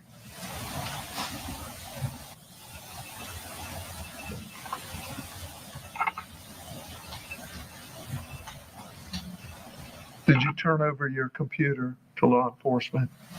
No. Did they issue a warrant to secure any information from your system? No. Very well. Thank you. All right. Redirect? Do you know any of Michael Shaver and Laurie Shaver? Yes. Who were they? Isabel and I forget the little boy's name. Any children that you had after Michael Shaver, would you have any way of knowing? And has there ever been any inference or discussion of any text messages or anything that you would receive from Michael Shaver on your computer? Not that I'm aware of. Nothing further, Judge. Mr. Wiggs? Nothing further. Thank you, Judge. May the witness be excused from his subpoena. Yes, sir. All right. Thank you for appearing today, sir. You're released from further testimony. Have a good day. Thank you. Okay. The State Hall, Robert Marcato. Yeah, the whipping through the witness was great. Great. Oh, so no, Moneyball, which much to my father's chagrin, just was put out of the rotation on Max. So, it was free. I mean, obviously, sir, I paid please for come up to the Max. witness stand Please be seated, make yourself Description, comfortable, and let me know but when he you're just ready to moved it go. out, so he was devastated. But so my father watches the same movies over and over and over, like all, everything that he's seen 20 times. So my father, when he's watching movies with us, and for people who haven't seen the movies, my father, right when the scene starts, always tells everybody in the room what happens in that scene, like huge plot points. It's like it's a real running joke. I give him the business pretty hard about it. He can't help himself. He's turning 80 next May.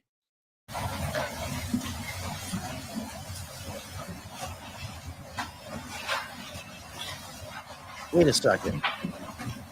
All set? Yes. Simi, like, what the defense is here, right? Like you're shocked about she's implying that they're implying that the kids did the texting.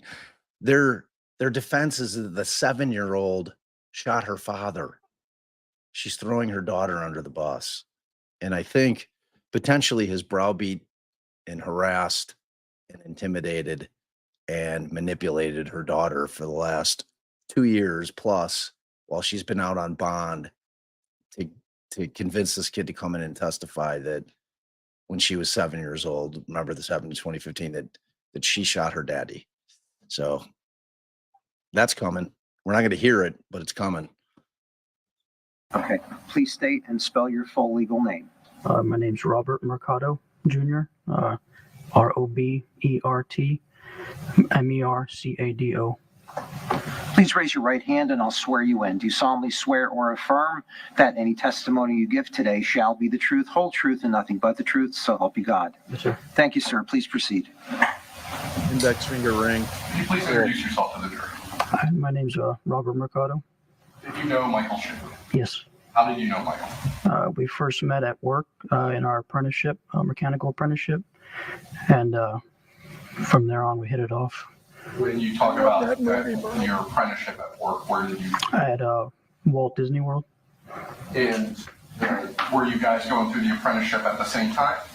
We ended up at the same location. He was a year ahead of me. How long is that apprenticeship? It's a 4-year apprenticeship. Now, through Michael Shaver, did you ever meet his wife, Laurie Shaver? Yes. And did you ever go over to their house to visit or socialize? Yes, multiple times. And in November of 2015, what kind of vehicle did you have? I had a gray Explorer. And in November of 2015, did you ever go pick Michael Shaver up from his home and take him anywhere so he could leave his family? No. Did you ever take him to Georgia and drop him off anywhere up there? No. Going back to November 2015, did you have any upcoming plans with Michael Shaver for later in the month? Yes, we were planning on having Thanksgiving together. And when you talk about having Thanksgiving together, who all was involved with that Thanksgiving? It was going to be his and my family at his house. And so when you talk about his and your family, would that include Maury and his children? Yes. And did you have children? Yes. How old were your children in comparison to his? Older. Mine are a lot older than his.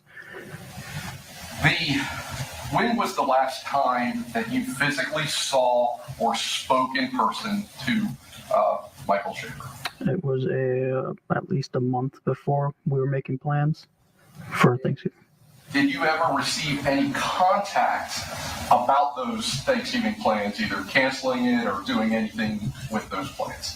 Yes, I messaged him multiple times a couple weeks before just to solidify the event, and after that, he just texted me back saying that we were canceling it. Was there anything unusual about your correspondence with him about that event after November 10th of 2015? Yeah, he kind of just stopped talking to me and said he wanted to be left alone. Was that out of character for him? Absolutely. And have you spoken on the phone, or any contact that you can verify was in fact from Michael Shaver since November of 2015? No. Nothing further, Judge. All right, Mr. Wiggs? Yes. Mr. Marcato, did you ever go over there, transport Mr. Shaver to or from the residence?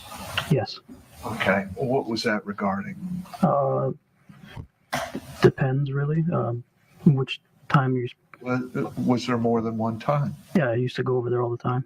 Was there any time that you transported, removed any goods of his, any items of clothing with him when he was leaving the residence? The one time I picked him up from court and took him to his residence.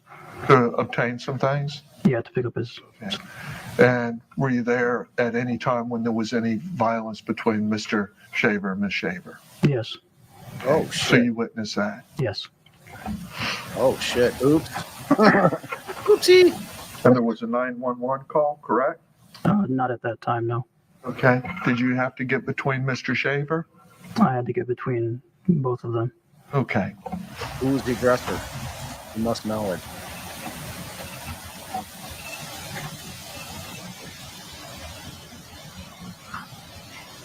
When Ask it. Mr. Shaver left the residence, do you know where he resided?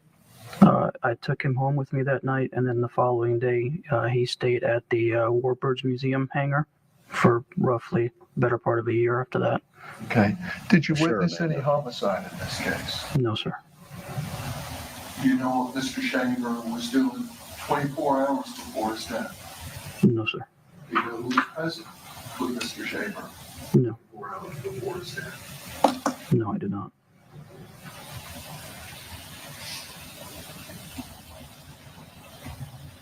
One moment, please, Judge. Yes, sir. All right. So either he made a horrific error. I started to think first horrific error, and then I'm like, oh, well, maybe Michael was the aggressor. Seems like, I don't know. Yeah. If he's made a horrific error and the state doesn't go at it because he opened the door. This guy seems pretty thorough. Diz, is this guy? Yeah, that would be Some of his horrific stuff so he mistake. can leave She's the residence. And while he was doing that, I started to hear arguments, and they started fighting. Just arguments. And at that time, when I walked in, I noticed that she had a gun in her hand, and she was waving it around, saying she was going to hurt herself. So I separated them, removed the weapon from the area, consoled her, tried to calm her down while he got the rest of his stuff, and then we left.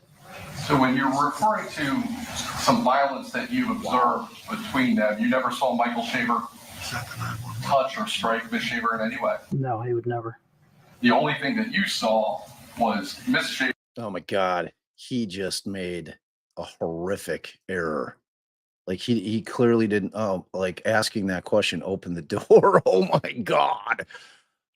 He just lost the case right there. We just witnessed the case lost right there. Shaver brandishing a weapon and Yeah, making threats. Yes. He's like, is that the 911 call? Now he's asking her questions. Oh my God. Blunder time. Nothing further. Mr. Wiggs? Was 911 call? Yes, not that I'm asked and aware of at answered. that time, no. Okay. Did you see anything happen to Mr. Shaver? Not that night. Okay. Mr. Shaver was acting aggressive on that night, correct? They both were. They both were. Okay. And Mr. Shaver's the one that left the residence, correct? Yes, I took him with me, yes. Out of his necessity because of his act of violence, correct? It was for the betterment of both of them that he left. He left by law, correct? Not that night, no. Not that night. It was a different night? It was the previous night. I see. Okay. And you came to retrieve his belongings with him, correct? Yes. And he was acting violent at that time? No, he was not. Okay. You just stated you got in between the two of them Yes. because they were acting violent, correct? While he was trying to retrieve his stuff, yes. Okay. Thank you. Nothing further. All right. And may the witness be released from his subpoena. Rehabilitate that one, Thank buddy. you for testifying here today. You're alert. Shit the bed, Released bro. from any further testimony. Man. Thank you and have a good day. That's going to haunt this guy forever. He's going to wake up at night State calls thinking about Corte that months question. out. Wow, that was crazy. That was crazy. Like that wasn't coming in. That was not coming in. So he opened the door. Good morning. Please come up to the witness stand. Please make yourself comfortable. Let me know when you're ready to go. No, she was waving the gun around.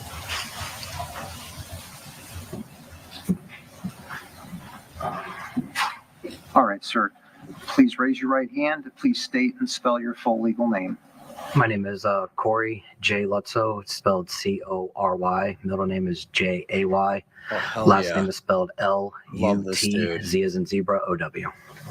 All right. Do you solemnly swear Love or this affirm dude. that any testimony you give today shall be the truth, whole truth? So essentially what happened, Taryn, is direct had ended, and then he asked a question, something to the effect of, and you were never present for any kind of argument or violence, were you? And he says, yes, I was. And after that, he's like, yeah.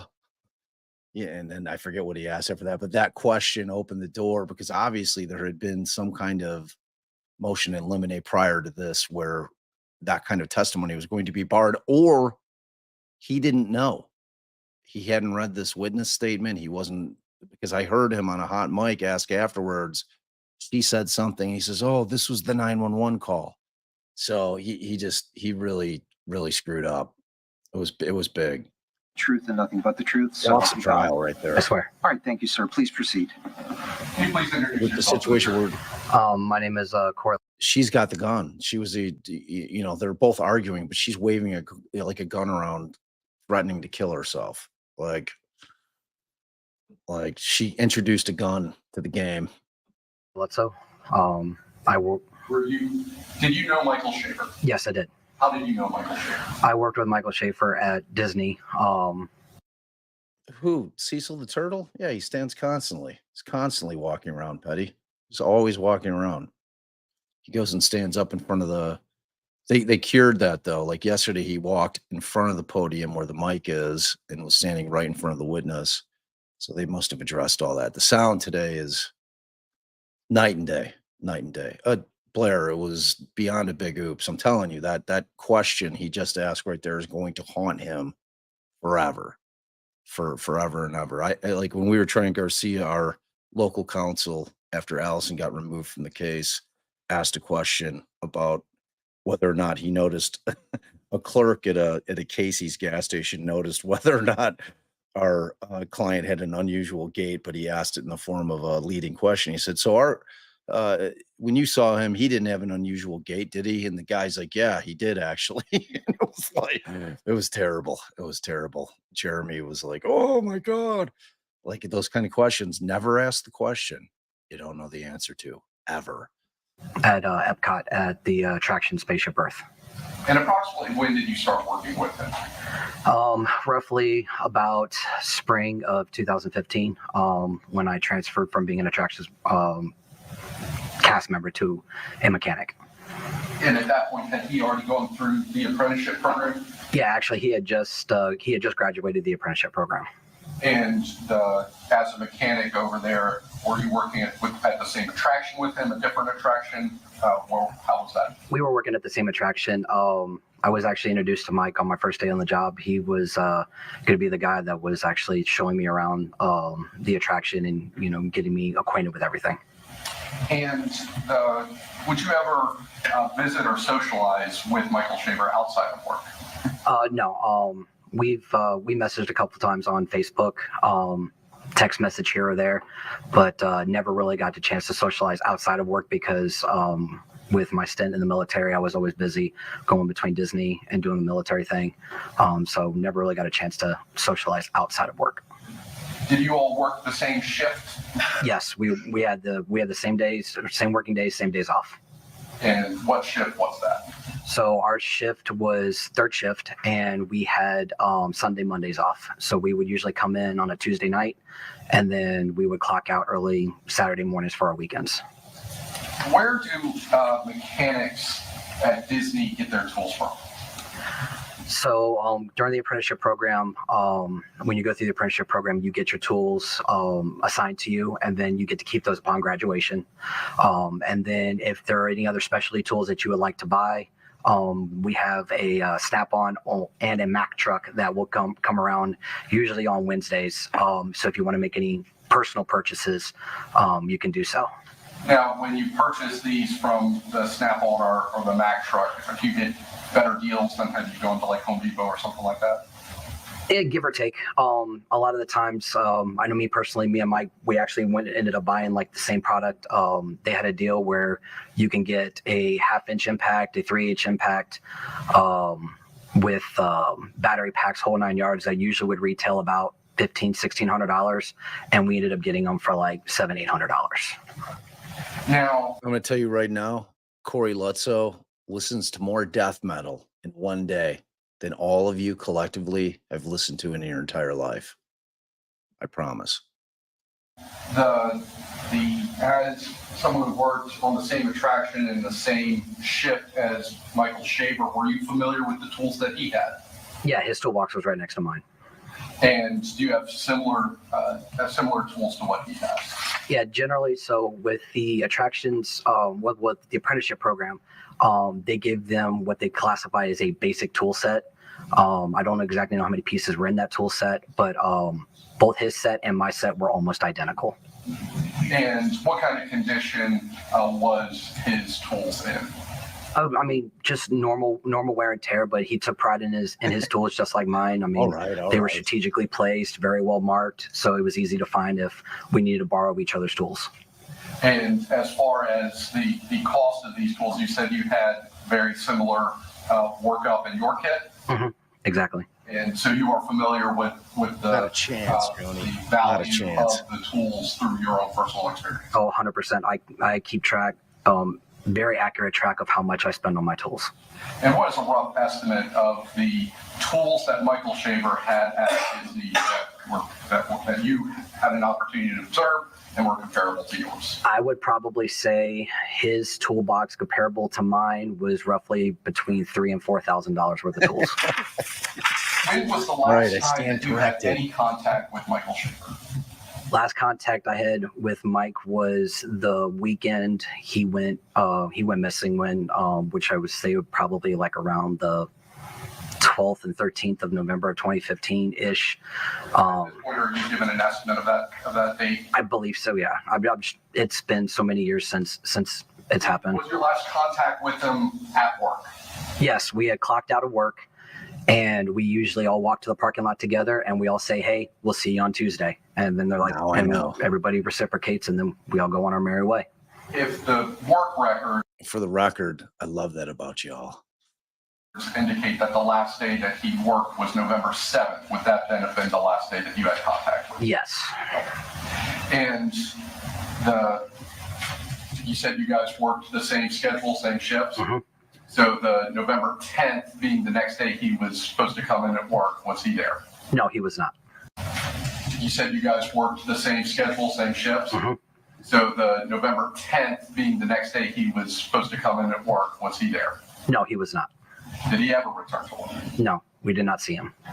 Had you ever tried to reach out to him after he stopped showing up to work? I reached out to him that Wednesday, so the second day he did not show up for work. I reached out to him via Facebook and said, "Hey man, just checking on you, make sure you're good." Never got any response, but I did get a read receipt, because if anybody knows social media, if you're on Facebook Messenger, their little icon will drop down showing that it's been read, and it showed it was read. Objection. Judge, he's testifying. Excuse me. Sidebar, please. Oh, Dizzy called it. Amanda jinxed the shit out of that, bro.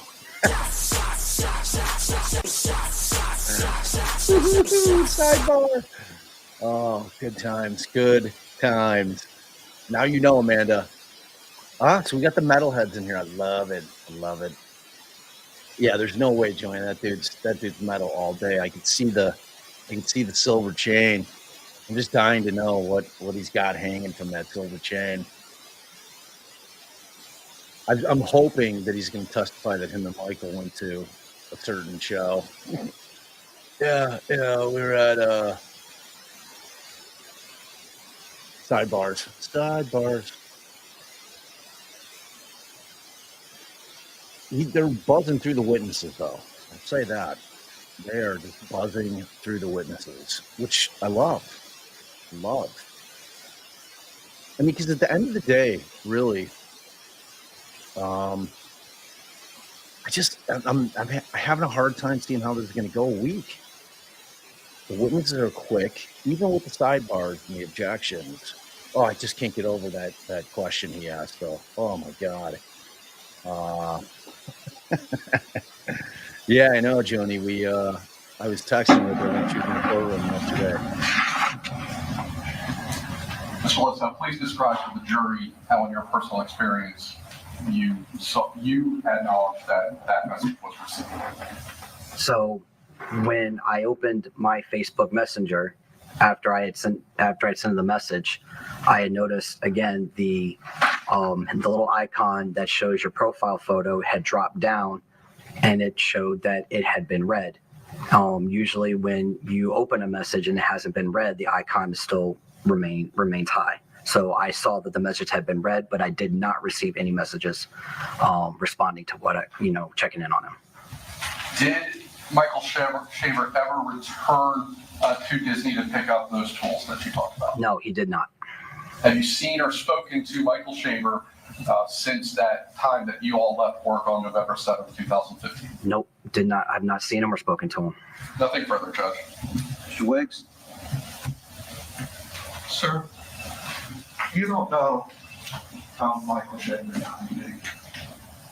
I heard about how he died, but Right? but I don't know 100%. No. Okay.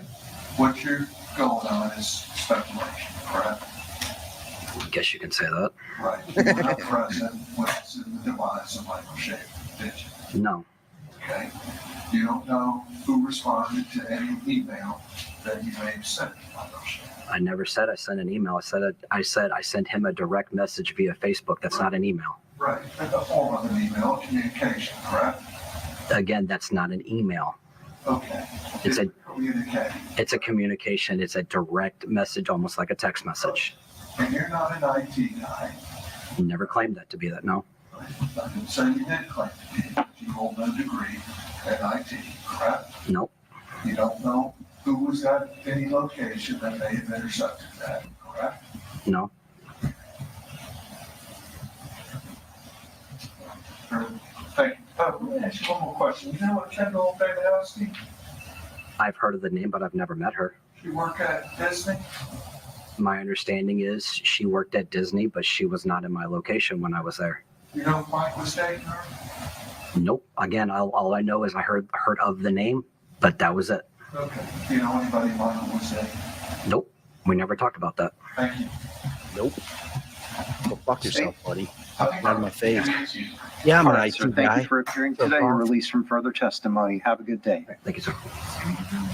State called Ryan Shaver.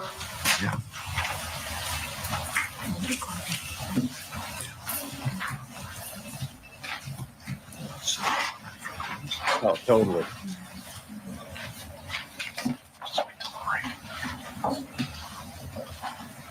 I think I'm going to start a petition for like no holds barred court where people on the stand can just say whatever they want. Like I think Woody has like paved the way. He paved the way for no holds barred court where witnesses on the stand can just say whatever the hell they want to say in whatever way they want to say it. It'd be a free for all. It'd be amazing. It'd be great viewing.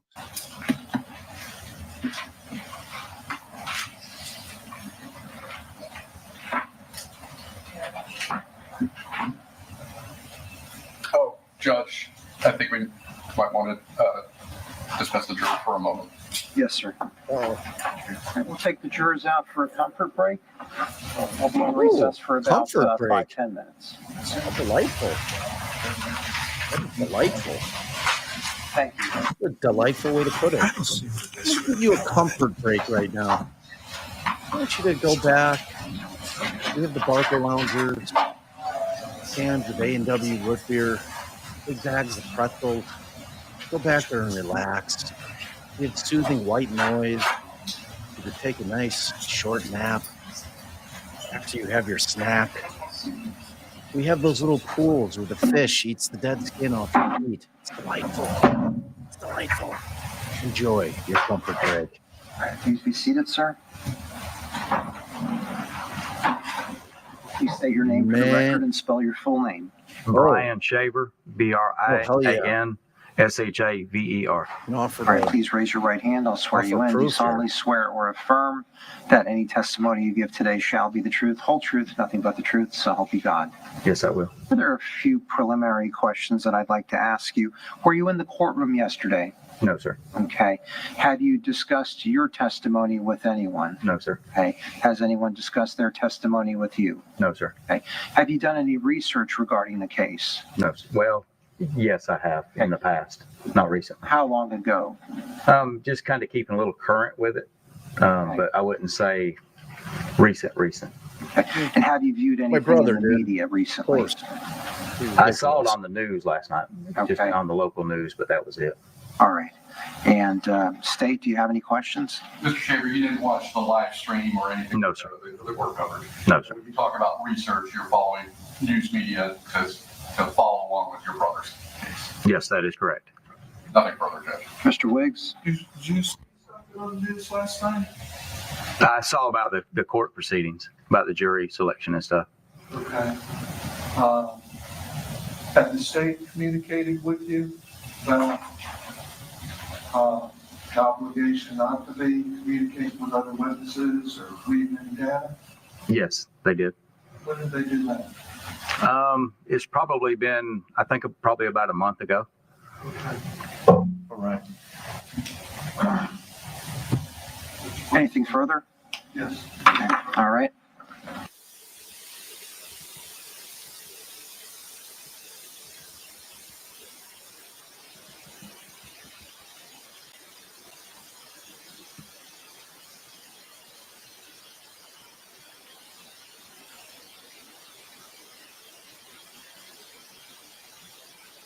I mean, they could turn off the white noise now, though, right?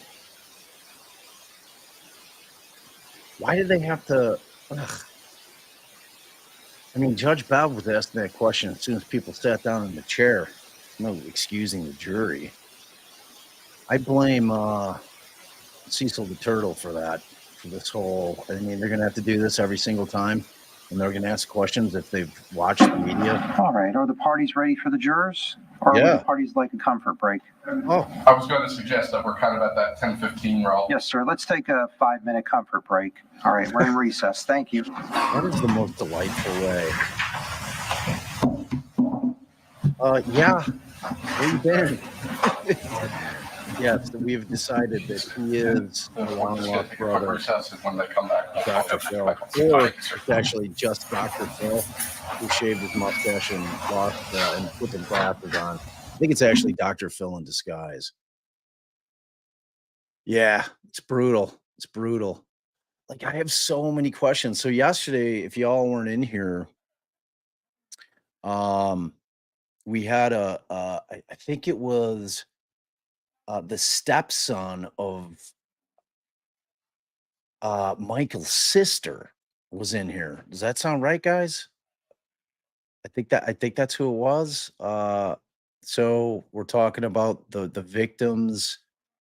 I think the victim's sister's stepson was in here, and he was kind of giving us some deets.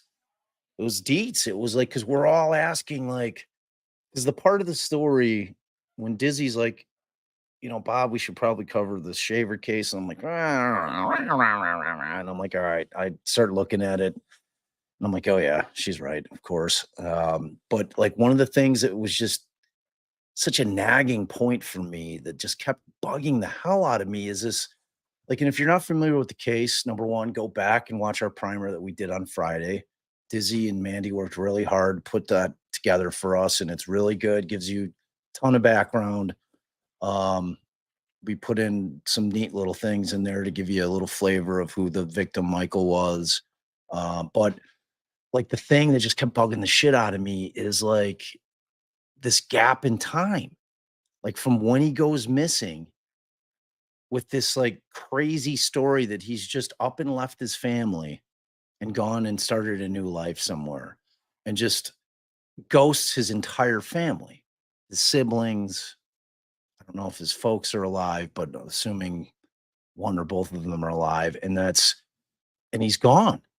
And like they're only getting occasional Facebook Messenger posts to where like they're satisfied into being like, dude, what?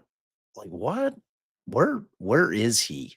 If somebody in my family, I don't care like who it is, unless there's been some kind of like severance of the relationship, like that there's no way that I wouldn't be like, all right, nah, man, where are you at? Like, I need to come talk to you. Like, what is going on? You just don't like vanish off the face of the earth, bro. Like for years. It would be right. Right. Like if one of my family members just like vanished, like I'm all over it. There's no way that it would go years before I'm like, what? Like, no, dude, like tell me where you're at right now. I'm flying down to wherever you are and we're gonna talk it out. Like what is happening? So like that part of it just like really freaked me out. I'm like, what? I don't get it. I don't get it. It's like it's still, I'm curious. And that's like dangerous footing for the defense to kind of get into that kind of stuff. I mean, like if you're the defense, are you sitting here thinking that because of that gap in time, because, yeah, but Dizzy is like, that's not enough. You know what I'm saying? Like I need to see how detailed those conversations was. Like one text of leave me alone, don't bother me. And I know that there was another, um, I think it was it wasn't a blood relation. I think it was a relation by marriage, or that they didn't know a distant cousins, that Laurie didn't know a distant cousin's like married name, female. Um, that she had text or messaged and was like, "Hey, how's it going?" And it's like, "I don't even know who you are. Who are you?" Don't text me. And like, Michael would have clearly known his cousin's married name, but like that area, that fertile area potentially for the defense, because like you might want to establish that if the family thought that that was plausible, like that he could actually do that, like everybody in the family, I mean, maybe you're trying to get that out. I don't know. I don't know. It's such a weird angle of this case that um I can't. Right.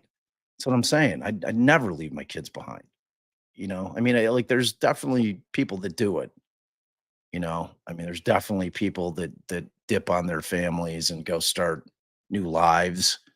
Um, whether or not that is like in terms of your blood relatives aside from your children, talking about your parents and your siblings, do they dip on them completely as well? They just fall off the face of the earth. They just go and start like get a new identity. Is that what the suggestion is here? But like that, it can't be because he keeps his Facebook active, right? Like that concept flies in the face. Where we're like, okay, I'm ghosting. Like I'm going down to Mexico. Taillights later. You know, see you never. See you never 30. Like that wasn't the case here. This is keeps his Facebook, keeps his phone for a period of time, like in their concept, in the defense's concept. I don't know. I don't know. It's a weird thing that I don't like. I'm wondering if the state is going to try to delve in that. Well, we're going to find out. We're going to find out right now when his brother takes a stand. So I'll be very interested to hear that. Like, because you would have to think as a juror, you're thinking the exact same thing. Like, wait, so what?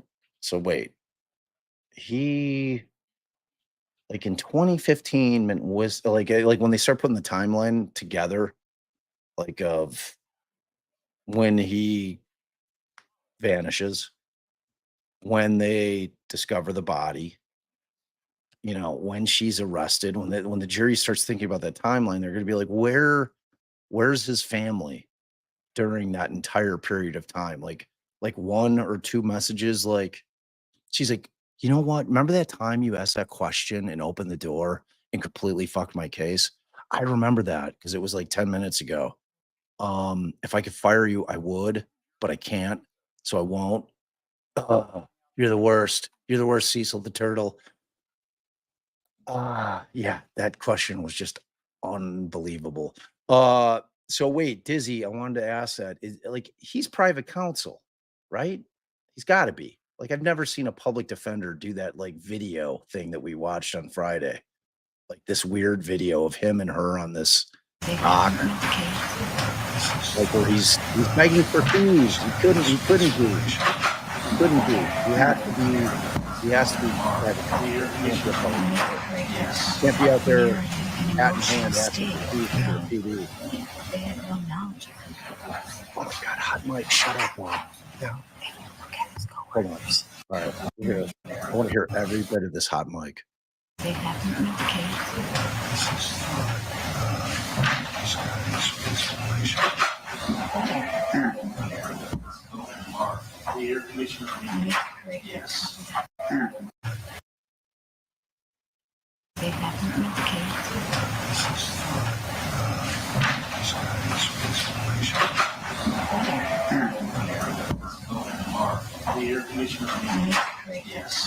the narrative and emotional state. Yeah. They had no knowledge of him. Yeah. They would look at his coworkers. They looked like crap. And his family didn't care. They didn't know what he was up to.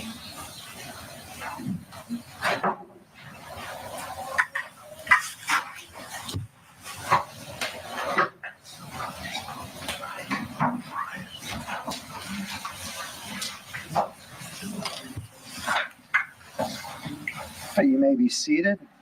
I see that all members of the jury have returned. And before we begin, I have a few questions. Wow. All right. So, like, I think she just said that look at his coworkers. They look like crackheads. I think,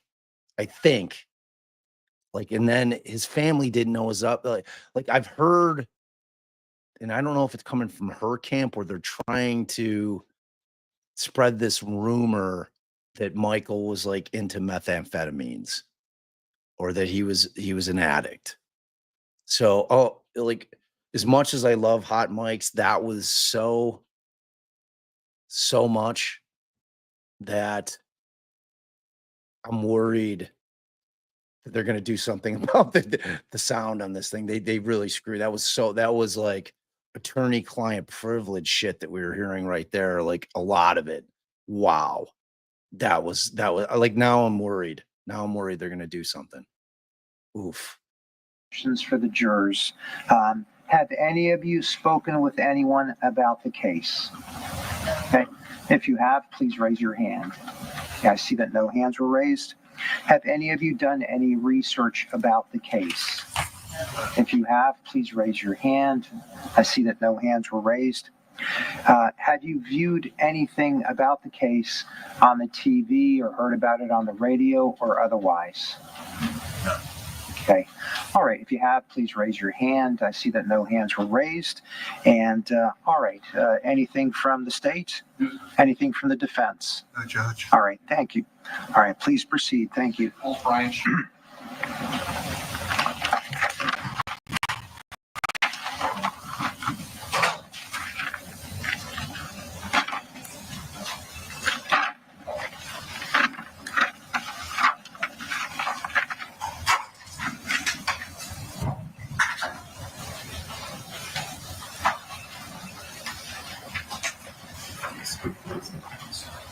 All right. Good morning, sir. Good morning, sir. Please state and spell your full legal name.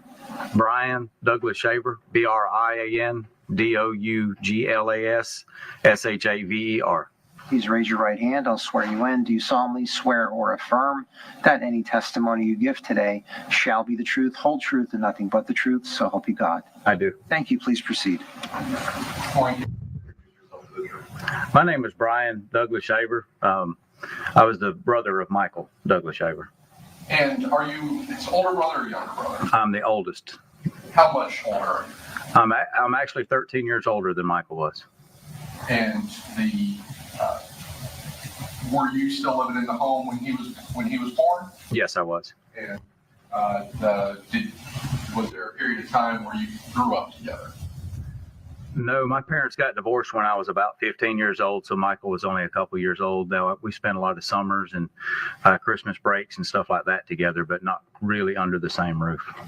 So after the time frame that your parents got divorced, then did Michael stay with one parent and went with the other? Yes, I went with my father and he stayed with my mother. And during holidays and summers after that, is that when you're talking about? That is correct. That is correct. And you know Laurie Shaver? Yes. Had you met her through Michael? Yes, through Michael. And about when did you first meet Laurie Shaver? It was after they got married. They had moved to Florida. They had moved to Florida on 2 different occasions. It was the first time that I had actually met her. And prior to his death, how often would you talk or see Michael Shaver? They actually came to my house in Georgia 2 or 3 4th of July's. We'd have a cookout and kind of a family get together, and then we'd talk occasionally through telephone call or text. And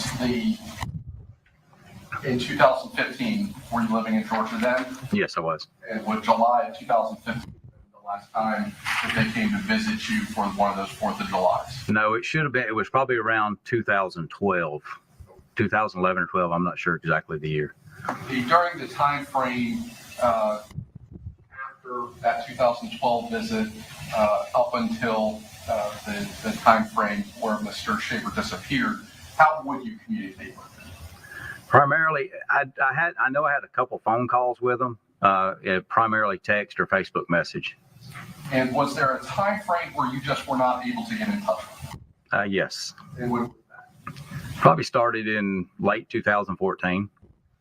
And after November of 2015, have you been able to have any sort of was there a period of time where you started to worry about his whereabouts? Yes, when there was no contact, my mother had gotten sick, was in the hospital. We couldn't get a hold of him to let him know, about her sickness. How was the family reaching out to let him know about his mother's sickness? We called, text, Facebook message, Facebook, the on the wall, whatever you want to call it, and tried to call, but like I say, and left voicemails, but there was no return. And what period of time was that? I really don't recall on that. Probably close to 6 months. What year are we talking about? I believe it was 2015, but I'm not 100% sure on that. And would you respond to any of that? No. And have you seen or spoken to Michael Shaver since November of 2015? Well, I received some text messages let me rephrase that. I received some Facebook messages from what I believe was Michael, but at the time we didn't know he was missing, and I assumed that it was him. And anything about the tenor of those messages that caused you any sort of concern? No, not at the time. All right, sidebar, please. Oh boy.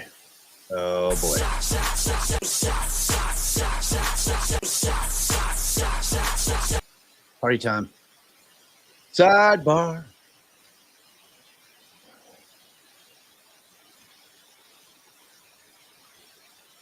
Oh man.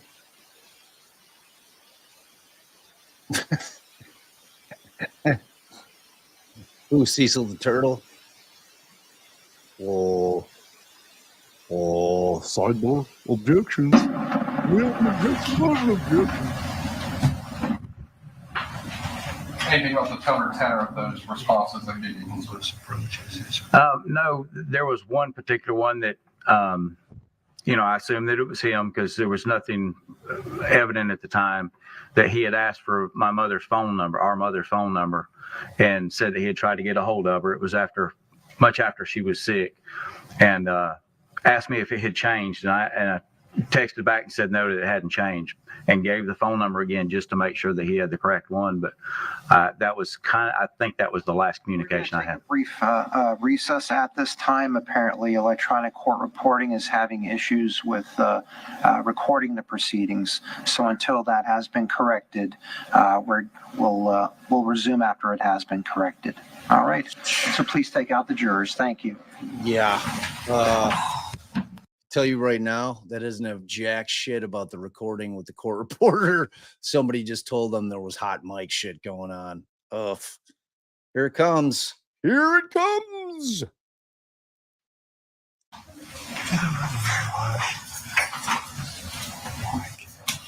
Still hot. Yeah. Might want to turn that hot mic down, bro, because you're about to get it. You're about to get it. It's about to come. About to get in that ass, Lone Crime. Ooh. Ugh. Taryn, no. Like if it like I don't know if you guys were around back in the days. Like go back to Publicly Buzz, like one of the first ever PB episodes I did with my brothers over there. And I went off on my whole AI thing. Thank you.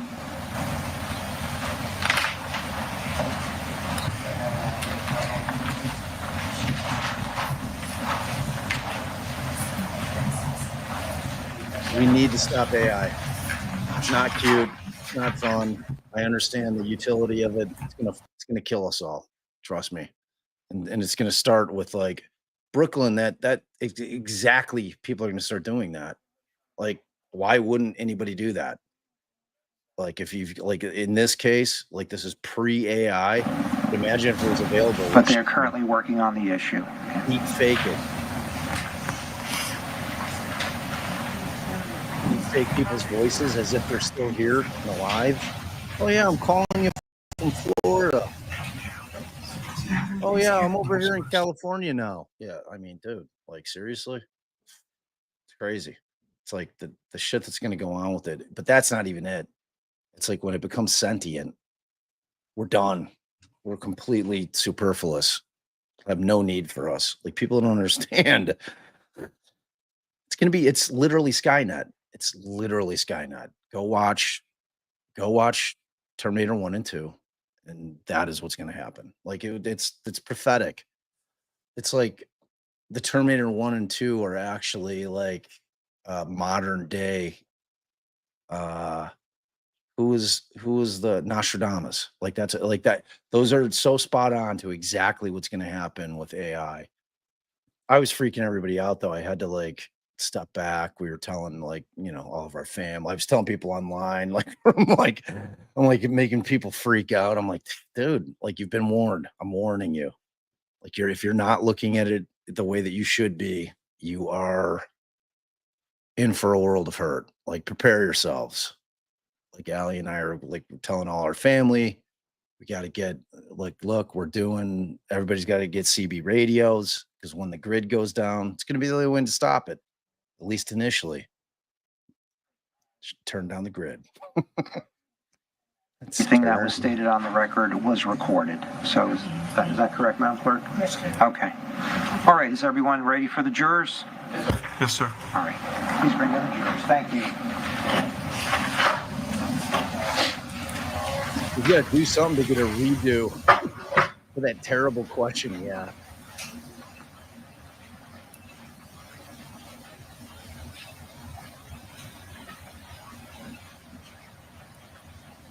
Not a chance. Not a chance. You'll never catch me, coppers.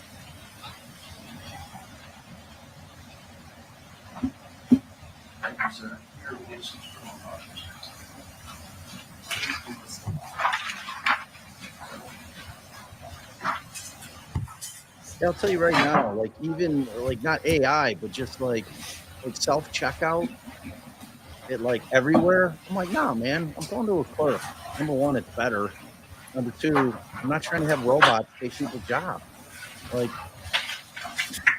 kidding me? All right, please be seated. I see that all of the members of the jury have returned. Thank you again for your time and patience today. Turning Please everything proceed. over to robots, money and laziness. Mr. Shaver, is it fair to say that your contact with your brother over the years was not frequent? No, I'd say it was more occasional than frequent.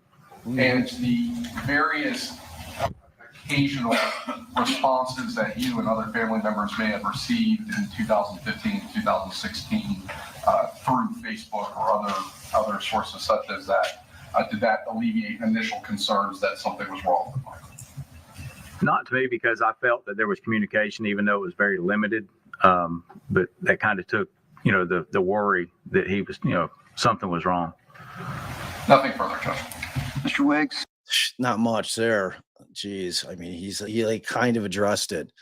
I read an article that by 2027, that like 60% of Walmarts, they're targeting that 60% of Walmarts, which I avoid like the plague anyway, but nonetheless, the point remains, will be no humans anywhere, not stocking shelves, not checking people out, nothing, no humans.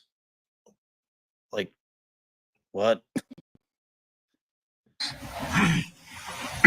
Mr. Shaver, have you ever been to your brother's house? No, sir, I have not. Never even been there? Nope. So when we talk about communications, we're not talking about many communications, are we? I mean, telephone and, visits. Yeah. Did you call Laurie Shaver? No, Been concerned? no, Never thought to pick up a phone and call her? no. You stated this surfaced around 2014? I believe so. Okay. And how long did this go on before you thought something may be up? I mean, when the communication stopped, we began to really worry that what happened to him. Where did he go? Did he disappear? Did something bad happen to him? How long? What was that period of time that you said, hey, maybe we need to do something? Probably a year. A year. Okay. So was it in 2016? I don't recall. You don't recall. Okay. And so you never pick up a phone and call Laurie? No, I didn't even have her telephone number. Okay. That's how close y'all were, correct? I was not close with Laurie, no. Okay. And you're not present, sitting here telling the jury you witnessed any kind of homicide, correct? No, I did not. Okay. You don't know what Michael was, who he was with the last 24 hours, correct? No, I do not. You don't know about any altercation that transpired, correct? I know of a previous one, yes. Okay. You know of a previous one. Okay. Did you witness this previous one? I did not. Okay. And so you don't see any kind of altercation. You just say, hey, we heard from Michael the last around 2014, correct? Correct. And sometime thereafter, I don't know, we became a little concerned, correct? Correct. And yet we never call Laurie, correct? I did not myself personally. Right. Thank you.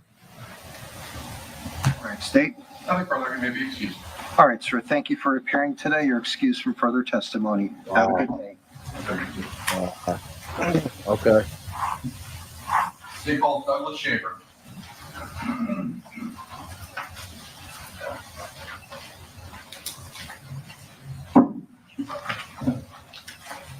Good morning, sir. Please come up to the witness stand. Please be seated. Let me know when you're ready to go.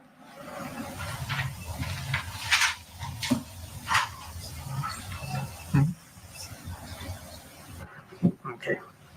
All right, sir. Please state and spell your full legal name. Douglas Shaver, DouglasSha. Look at that.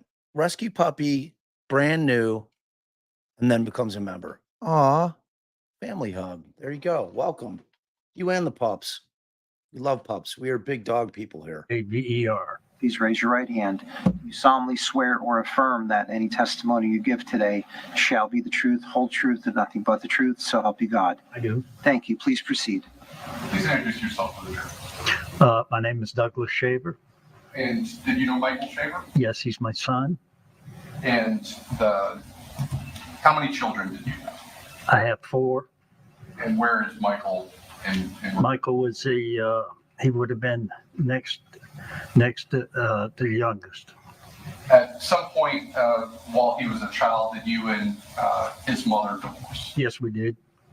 And what type of contact would you have with Michael Shaver after that? He would I would have him during the summer months. I'd have him flown down, and then I'd usually have him at Christmas time. What kind of contact would you have with him once he became an adult? It was limited. Did there come a period of time in 2014 where Michael was not living with his wife, Laurie? I really don't know. And was Michael ever in the military? No. After November of 2015, did there come a time where the family started being concerned about Michael Shaver's whereabouts? Yes. And can you describe the things that the family started to do once they became concerned? Just the I'm not much into texting, and basically what I was told from other family members that we're texting back and forth. Objection hearsay. Hearsay. Sustained. My question specifically was, what types of things was the family doing once, not why you all were concerned, but what types of things were done once the concern began? Then they just started searching and contacted the sheriff's department. Were you able to have any sort of contact, either talking to Mr. Shaver on the phone or speaking to him in person after November of 2015? No. And once the body was discovered in the backyard of the Shaver residence, did law enforcement contact you about that discovery? I was down there. And were you present, and did you submit a DNA sample to law enforcement for future comparisons? I did. Nothing further, Judge. Mr. Wiggs? Mr. Shaver, you were relatively estranged from your son, were you not? For a period of time. There you go. Period of time. When did you There you guys go. have this reunification? Pardon me? When was there ever a reunification between the two? I really don't understand the question. When did you guys get back together? Get united? Okay. In approximately September of 2014. 14. Have you even been to the Shaver residence? I've never been there. Okay. Except the day that when they discovered his body. Okay. And you live where? You live where? I live in Georgia. Okay, so you're up in Georgia, you have some reunification, you never went to the Shaver residence, correct? That's correct. Okay. I'm going to ask you an obvious question. Obviously, you never observed a homicide in this case, correct? That's correct. Okay. You don't know how Michael died the night or day of his death, do you? Do I not know how he died? You did not observe anything. Oh, no. Okay. You don't know who was present. That's correct. Okay. You do not know who was involved in any event leading to the demise of your son, correct? That's correct. All right. I have no further questions, Judge. All right, redirect. Nothing further, Judge. All right, thank you, sir. You're released from further testimony. Have a good day. Thank you. State calls Christine Corte.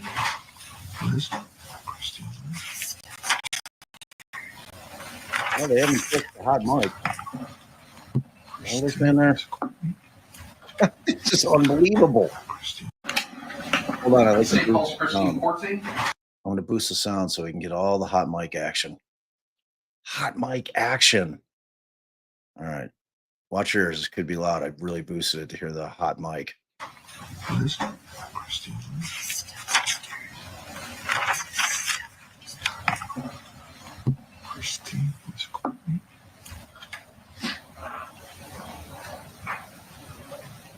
Jesus, he's asking who people are.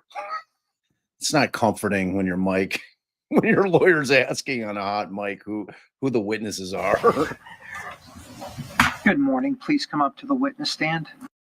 Wow, the hot mic thing's unbelievable. Jeez. That's going to rear its ugly head. Please be seated and make yourself comfortable. Let me know when you're ready to go.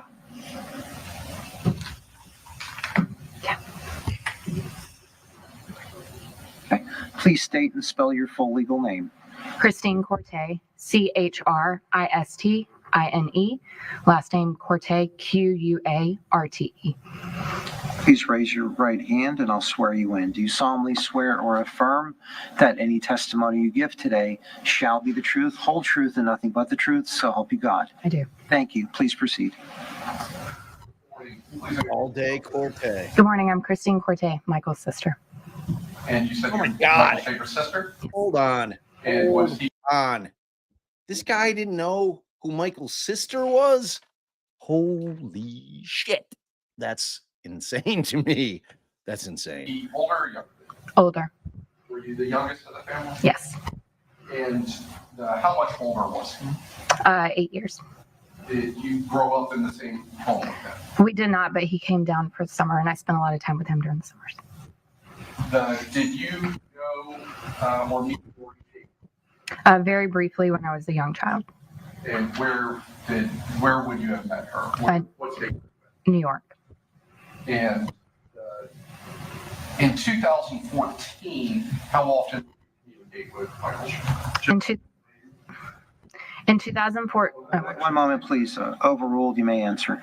In 2014, how often would you communicate with Michael? I talked with Michael a lot through text and social media, and we talked a lot about the family and just catching up and everything. Would you talk to him on the phone or anything like that? Or was it mostly Facebook and text? It was mostly Facebook and text. And did you become engaged in 2014? Yes, Did you reach out to let Michael know? I did. Was he able to attend the wedding? He was not. Was there a period of time where the communication that you had with him changed? Yes. And can you describe the period of time that happened? Yeah, so I initially told him about the wedding and that I was very excited for him to join. We would have all our siblings together. And then his tone started changing and it was harder to get a hold of him. And I could tell that there was a change in his tone. Was there ever a period of time where you stopped being able to communicate with him as often as you had previously? I sent some messages and text and he wasn't responding. And was that normal? No. The previous, anytime you had sent messages. Okay, this jerk off prosecutor needs to sit down and get in front of the mic. The other guy knows how to use the mic. This guy doesn't know how to use the mic, really? What? Yes. Mm-hmm. And sometime after 2015, that all stopped. Yes. Have you seen or spoken on the phone or in any other way where you could physically confirm that you were speaking with Michael Shaver since November of 2000? No. Nothing further, Judge. Mr. Wiggs? Yeah. This was not a lengthy relationship with your brother or stepbrother, correct? Yes, I've known him my whole life. Pardon me? I have known my brother my whole life. Okay. Have you been in communications with him your whole life? Yes, when he would come to our home for spending time with us during his trips. And then I communicated with him during all different methods, phone, text, social media. Josh! What's up, homie? Or Tiff. One of the two. As long as social media has existed. Love you guys. Thanks for the support. Yes. Yes. correct? And they showed your communications. Yes. And those go back, what day, do you know? As long as social media has existed. All right. Do you know if those have been verified through valid IP addresses, links, and any form of manner? I imagine when the records were obtained, they are verified because they're coming from the source. Yes. Okay. So when Mr. Shaver quit speaking to you, you just say that, correct? There was a change in his tone. There was unresponsiveness, especially following 2015. Okay. What was the Shaver? The Michael Shaver residence, when we were called to inform that they had found his body, I went with my father. Were you never even met, correct? No, we were never invited. Did you even know Laurie Shaver? Yes. Okay. When did you meet Laurie? When I was a child, I had met her briefly in the state of New York. So that's a long time that's taking place, correct, in this past? Yes. When Michael wasn't responded, did you pick up a phone and call your dear friend Laurie Shaver? No, I did not have a relationship with Laurie Shaver. You know even the Shaver children's names I do. through your communication. I have met the children, Their names. Isabel and Aiden. Isabel and Aiden. Their ages.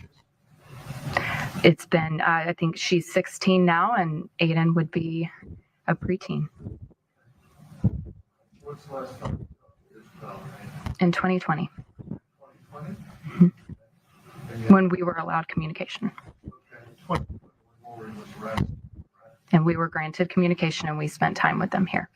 When you sought to gain custody, No, when we sought to have an opportunity to have a relationship with them. did you all retain to seek custody? Sidebar, please. Well, can it be to talk about like how to get the mics fixed again? Oh, it was so good. And then, the court reporter had to bitch about something, and now it's all screwed. I hear the hot mic better than I hear him asking the witness questions now. That's where we're at. I'm so irritated. I don't even want to play shot, but I will anyway.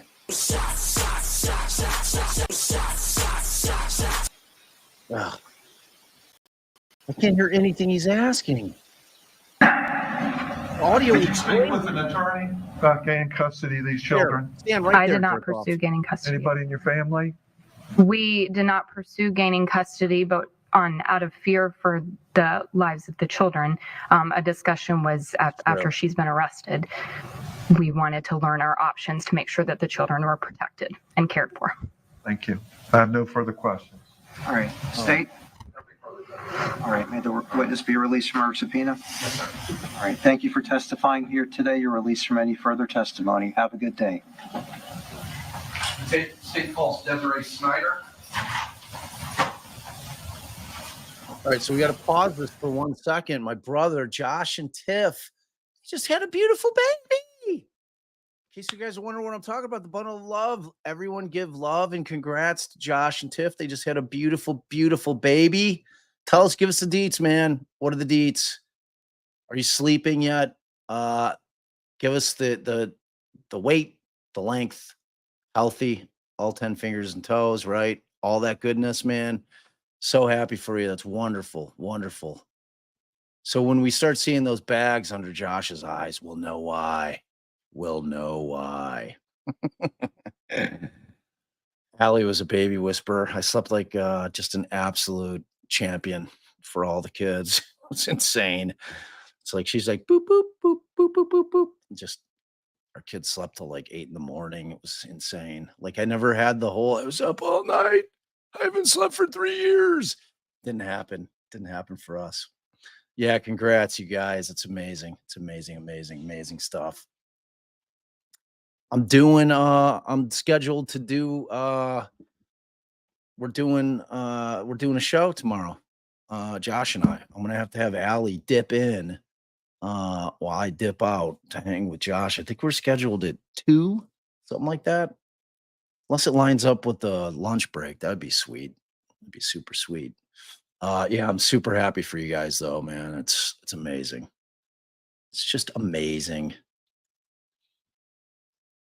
See if we got any bloops. Bloop, bloop, bloop, bloop. Oh, see, but now we don't want to bloop because we don't want to miss hot mic. Well,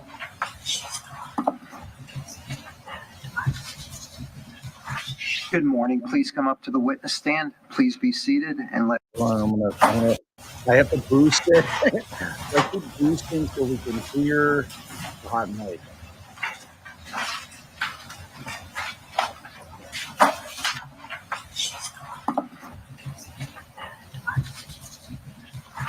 Good morning. Please come up to the witness stand. Please be seated and let me know when you're ready to go. Make yourself comfortable, please. Thank you.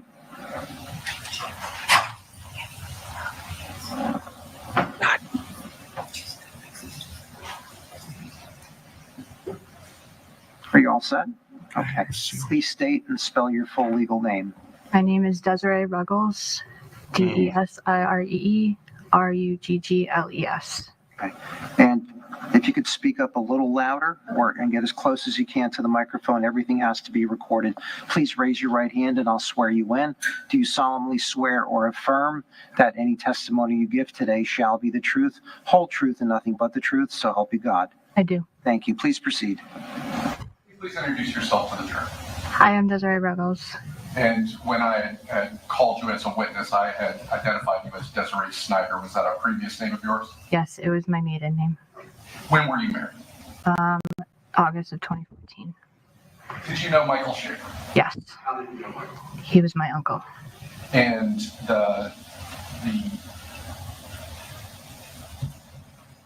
which of his siblings are you the daughter of? Stacy Turner. And did you know Laurie Shaver? Yes. Had you ever met her? Yes. And prior to Michael's. First of all, Susan, family hug, welcome. Thank you for becoming a member. And I don't know about this witness. She doesn't look good to me. Something's off. I don't know what it is. Yeah. How often would you communicate with him? Never. With him. Yes. When I was able to. Did you communicate with him at all about the time frame where you were getting married? I don't remember, honestly. Did you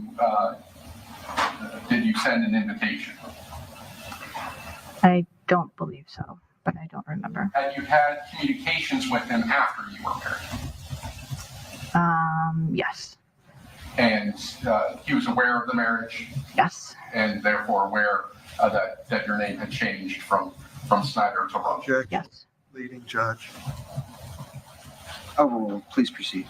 Joni, happy birthday. Happy birthday to you. Happy birthday to you. Happy birthday. But no, you don't share a birthday with Josh's kid. Josh's baby was born last week. But that doesn't change the fact today is your special day. Happy birthday. So he would be aware of that. Yes. Now, in 2015, where were you living? I was living in Lawrence at the time. I'm sorry, where? In Lawrence, New York. Was there a period of time in 2018 where you reached out, 2016, where you reached out to Michael Shaver and attempted to communicate with him? Yes. And how did you do that? Facebook Messenger. And when that communication occurred, would that have been after the wedding? Yes. And after your name change? Yes. And when you sent that message, was that through your profile? Yes. And so it would have reflected your name of Desiree Ruggles at that point. I had gotten a new Facebook, so it might have been from my previous. I'm going to show what's previously been marked as Stacy's Exhibit Y. I'll show that to the defense.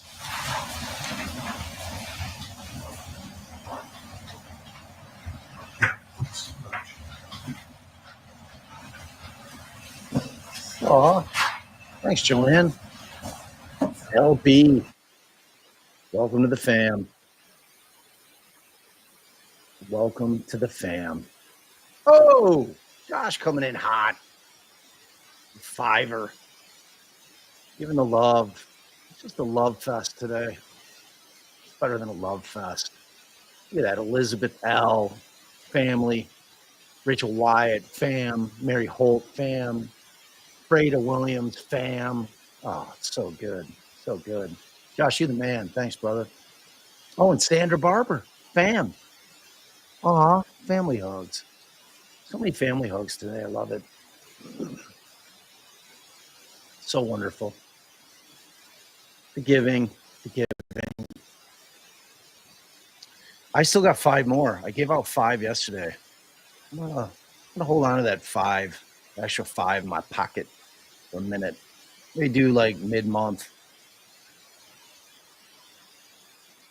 Yeah, I don't know. What are you guys thinking? What's the vibe on the fam here? I have a feeling that this is the cousin that I was talking about, or the niece that I was talking about that tried to message Mike when the ghost had the phone, when it wasn't Laurie that was messaging. And who are you? I don't even know you. Showing you communication situations. Why do you recognize this communication thread between yourself and the Facebook account of Michael Shaver? Yes, I do. And had you reached out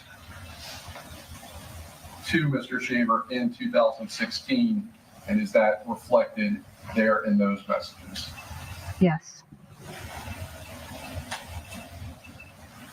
And is that an accurate documentation of the messages that you sent and received from the Michael Shaver Facebook? Yes. At this time, the statement states Y into evidence. Same objection, Judge. States number 13. The objection is overruled. States Y is admitted into evidence as states number 13.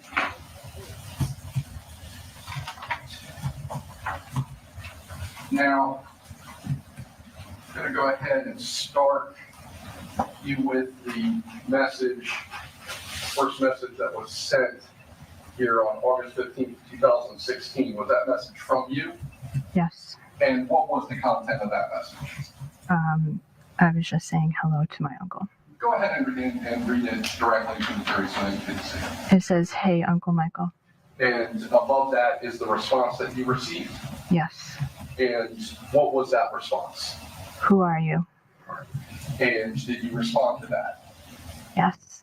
And what was your response? I'm your niece. Oh, man. Did Michael Shaver's Facebook account respond to you when you said that you were his niece? Yes. And what was that response? I don't have any family anymore. I have no clue who you are. No, stop messaging me. And that message appears to have been sent on September 20th, 2016? Yes. Go ahead and present to the jury. Yes, sir. Granted.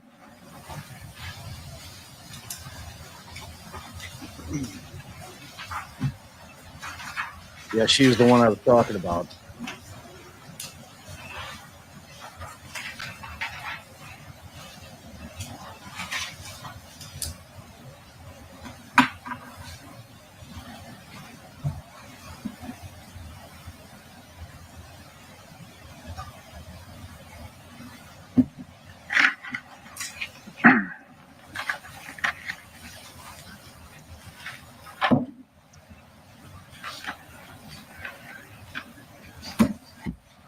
I don't even know if it would hurt. Like initially, you'd be like, "What?" Like there's got to be more. Or like you'd be like, "What do you mean you don't know me? Of course you know me. I'm your niece, fool." You know what I mean? Like I don't know if you'd be hurt or if you'd be like, "What?" Like I'd be like, "What? You don't know me?" All right, look, I'm about to get in the car. Be there in like 7 hours, sucker. I mean, you know, it's like there's just something so weird about this with the family. Just kind of like, I don't know. Like, I feel like the full story's not coming out. If there was, like, he was estranged from, like, the whole family to, or maybe they just weren't very close knit. I guess maybe that's it, which is very foreign to me.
I mean, we're going to find out right now. He's going to he's going to ask the same questions.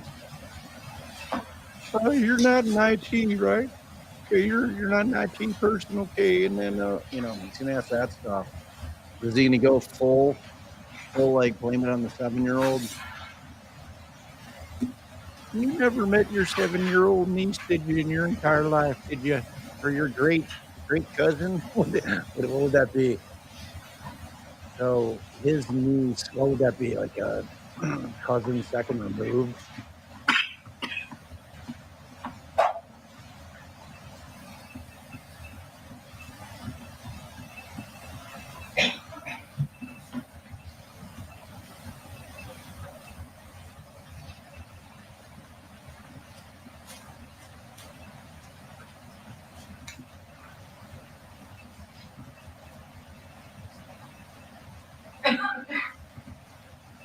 Oh, thank you for that intel, Gamer Crazed. We were just talking about you. Thanks for coming back in. I was saying it looked like she was unwell a little bit. Like, it looked like she had an ailment. Yeah.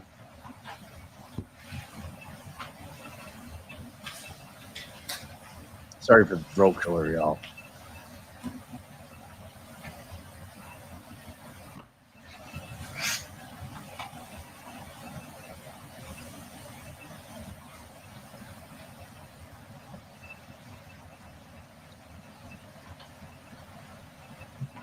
I thought that was more of the Hank Hill voice. Bobby, the boys just ain't right. King of the Hill. You guys know it? Little King of the Hill.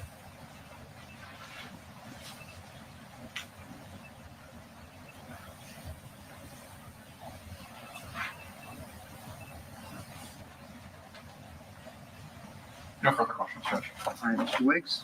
Yes, may it please the court. Yes, sir. Man, the last time you saw Michael Shaver was what, 2001? That era time? Around there. Around there, okay. He was relatively estranged from his father, correct? I don't know. No, you don't know, okay. You made no trips to Florida, correct? No. You never went to the Shaver residence, correct? No. Michael Shaver was pretty much on his own outside the family, was he not? No. There were no visits, no homecomings, correct? When he would visit us. When was the last time you saw him? About 2001, correct? Wow. Yeah. Okay. Now, we've seen your email thread that's moved into evidence at this stage. Do you know the physical address it went to? His Facebook profile. Could it not be somebody at Starbucks using his account?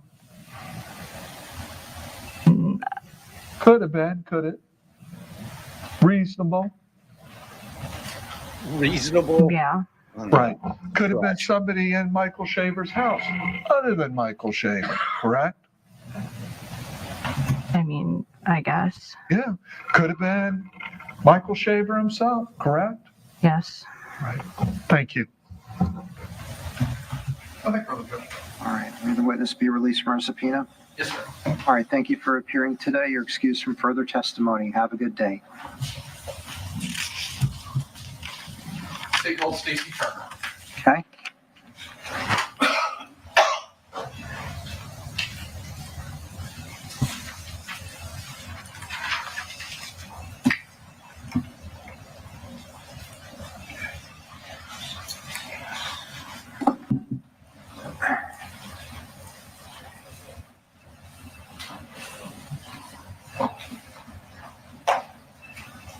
Good morning. Please come up to the witness stand.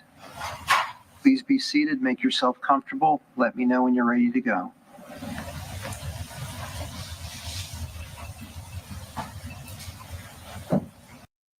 So Amanda had asked in the chat why it's relevant and like why they're kind of getting into this, but they are, the state, the problem is that when they found Michael's remains in 2018, obviously at that point in time, no medical examiner is going to be able to fix any kind of accurate time of death because his remains were skeletal. So the state's theory and what they were trying to establish is that the death took place like in a 3-day time period back in 2015.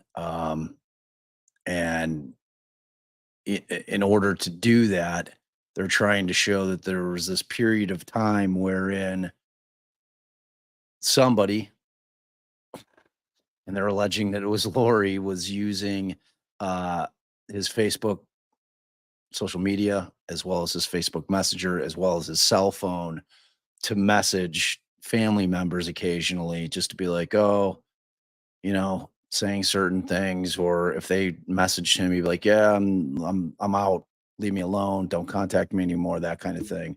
So that's why this stuff's getting in. The state is really trying to establish a time of death as best they can. And it's difficult to do when you don't have a medical examiner. It's going to be able to sit up there. Cause of death they've got.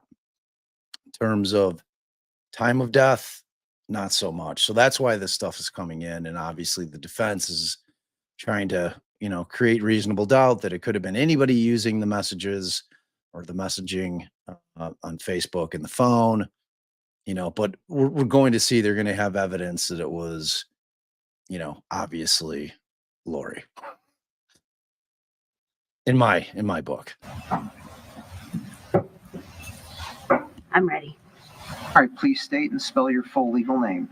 Stacy Turner, STACIE TURNER.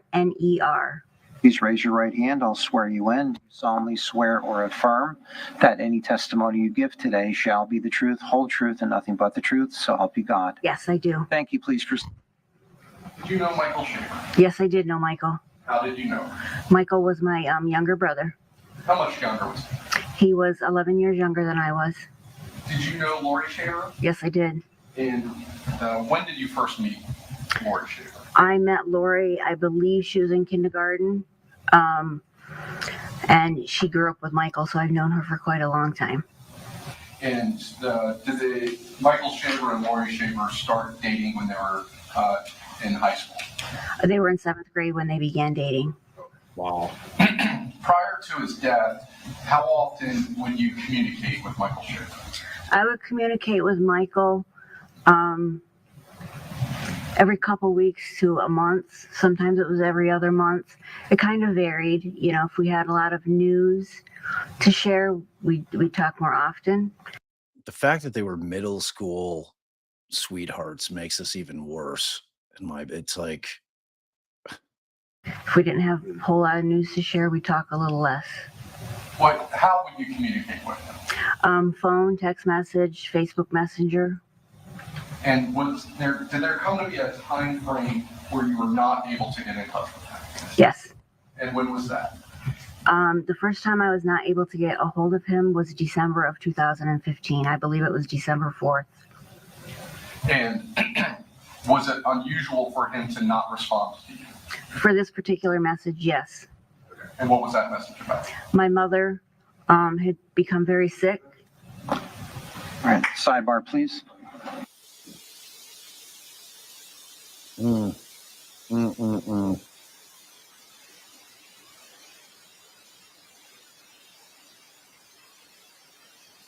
She's going to be the most powerful family witness.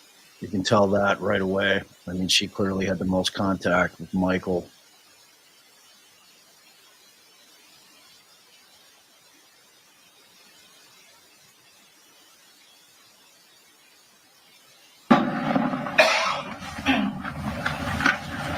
Why was it unusual to not get a response to that message in December of 2015? My mother was sick. She was in the hospital. We were not sure if she was going to make it or not. And Michael and my mother were always very, very close. And I sent a message saying that he was very sick. I never got a response. So I did reach out to Laurie, who I did get a response from. And did she tell you anything about Michael's whereabouts? All she told me was that she would tell Michael that my mother was sick. Did you ever hear anything from Michael after you reached out to him about his mother's sickness? No. Did you reach out either through phone, text, or Facebook message after that in order to check in on Mr. Shaver? Yes, I did at various times, and I would not receive any response. Have you seen or spoken to Michael Shaver since November of 2015? No, I have not. Nothing further, Judge. Mr. Wiggs? Ms. Turner, did you witness any homicide? No, I did not. I live in New York, and they lived in Florida. Okay. You don't know what happened there or any homicide? No, I don't. Correct. No. You never saw any altercation, correct? I never saw any, no. Okay. So here you're testifying as to a timeline when you last spoke to what you believe you spoke to was your brother. Yes. Okay. You don't know where any communique was sent or received, correct? No, no, sir. You don't know who received it, correct? Who received the messages that I sent? Correct. No, I do not. Okay. You don't know where it was received, do you? No, I do not. I sent it to the number I had for Michael. Right. You don't know whether a device was hacked, correct? No, I do not. You don't know whether somebody within the residence may have been using the same router. No, I do not. Right. Thank you. All right, thank you, State. Nothing further, Judge. All right, thank you for appearing today. You're released from further testimony. Have a good day. Thank you. Yes, ma'am. The state calls Scott Amatuccio.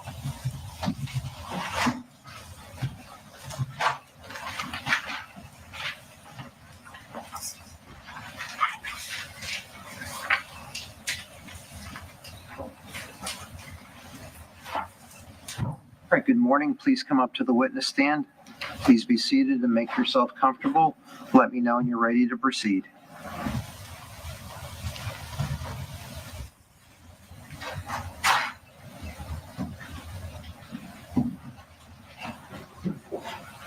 And please state and spell your full legal name. Scott Amatuccio, SCOTT-AMATUCCIO. Please raise your right hand. I'll swear you in. Do you solemnly swear or affirm that any testimony you give today shall be the truth, whole truth, and nothing but the truth? So help you God. I do. Thank you. Please proceed. Did you know Michael Shaver? Yes. How did you know Michael? We were best friends. And when did you first meet Michael? It's about second grade And where were you all living at this time? in a small town, Lawrence, New York. And what about Laurie Shaver? When did you first meet her? We had all known each other since about kindergarten. We all went to the same K through 12 school. I didn't really start to hang out with her until they started to date. When did Michael and Laurie first start dating? It was about 8th grade. And specifically, were you present when they first got together? Yes, he asked her out in my bedroom. Okay. And did he make any special requests to you at that time? Yeah, he had me play Boys to Men in the background. Now, did you maintain a relationship with them after everyone graduated high school? I did. And did you stay in New York after high school? Yes, there was periods of time where I moved to Florida, moved back to New York, moved back to Florida. Okay. What about Michael and Laurie? Did they maintain their relationship after high school? Yes. And did you maintain your friendship with both of them? Yes. And did they stay in New York? What did they do? We all tended to kind of follow each other around. It's just how it worked out. So, I would live in New York and they happened to be in New York. I moved to Florida. Eventually they would move to Florida. It just happened to work out that way. Eventually we all settled down in Florida. And when they were living in Claremont, Florida, where were you living? Gainesville, Florida, for most of that time. And then I had moved to St. Petersburg, Florida, toward the end. Now, at some point, did you start dating a woman by the name of Katina Vasquez? I did. When did that relationship start? That started about 2000 and it's been so long, 2006, 2007, that time frame. Where did that relationship begin? New York. And at some point, were you and Katina engaged? Yes. And did she come with you and move down to Florida in one of these time frames where you were living down here and Michael and Laurie were living down here? Yes. And when they came down, did Katina and Laurie become friends with each other? They did. They became close friends. Now, I want to move to March of 2015. Were you still dating Katina at that time? March 2015, no. Was there, after you and Katina ended your relationship, did she maintain a friendship with Laurie Shaver? She did. Now, going back to that March of 2015, was there a time frame that Michael Shaver came to visit you at your home after the breakup with Katina? Yes, if I recall, that was November of 2014. Okay. I apologize about the mix up on the dates. When was the status of the relationship between Mike and Laurie at that time? He didn't really talk too much about how their relationship was. I could tell there was some tension and they were on and off. I don't believe they were dating at that time. Jack, there's speculation as to the emotional feelings and mental processes of another individual. Sustained. Did you see him in July of that year? I did, July 2015. Where was that? At his house. And was this the last time you ever saw him in person? It is. After November of 2015, did you speak to him by phone or have any other personal communication with him? No. Did you attempt to reach out to him between November of 2015 and 2018? A few texts, and that's it. Did he ever respond to any of your texts or attempts? Now, in 2018, did you have a conversation with Katina that she had about a visit to the residence in November of 2015? Yeah, that conversation was actually that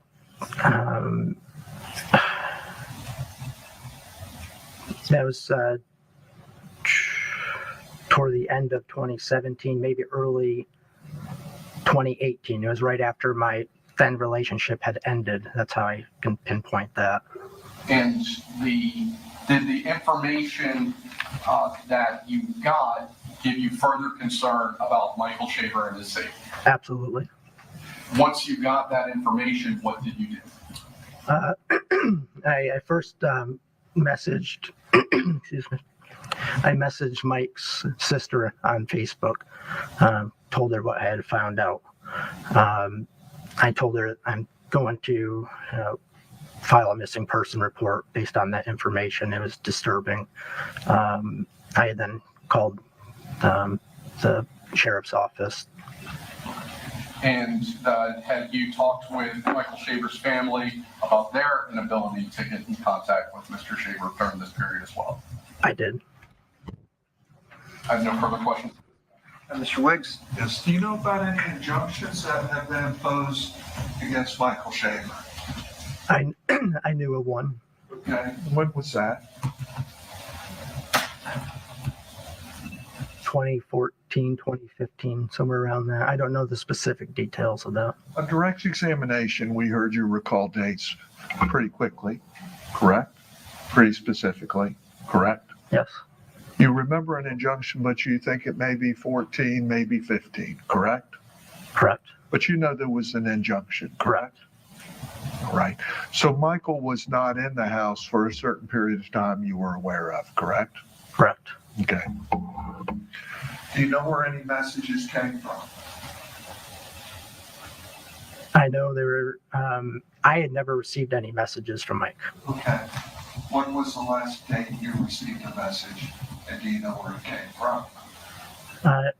It would have been that around that time that was I had last seen him at his house, and I had never heard from him after that. Okay. Did you witness a homicide in this case? No. Do you know where Mike was the last 24 hours of his life? No. Do you know what Mike was doing the last 24 hours of his life? No. Do you know any altercation, anybody that was involved with Mike? No. Thank you. State? Nothing further, Judge. And may the witness be released from the subpoena? Yes, sir. All right, thank you for appearing today. You're released from further testimony. Have a good day. State calls Corey Anderson. They knew way too much information. I can show you.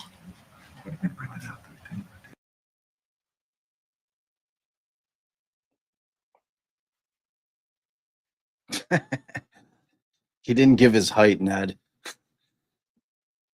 I'm guessing 5'9", maybe 5'8". He looked like a 5'8" guy to me. Oh, they wised up to the hot mic. Oh, YB's back.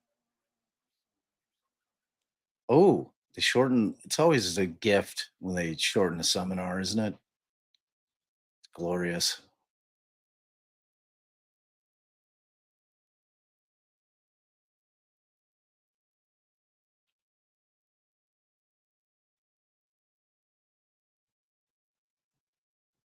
Are they up at the bench?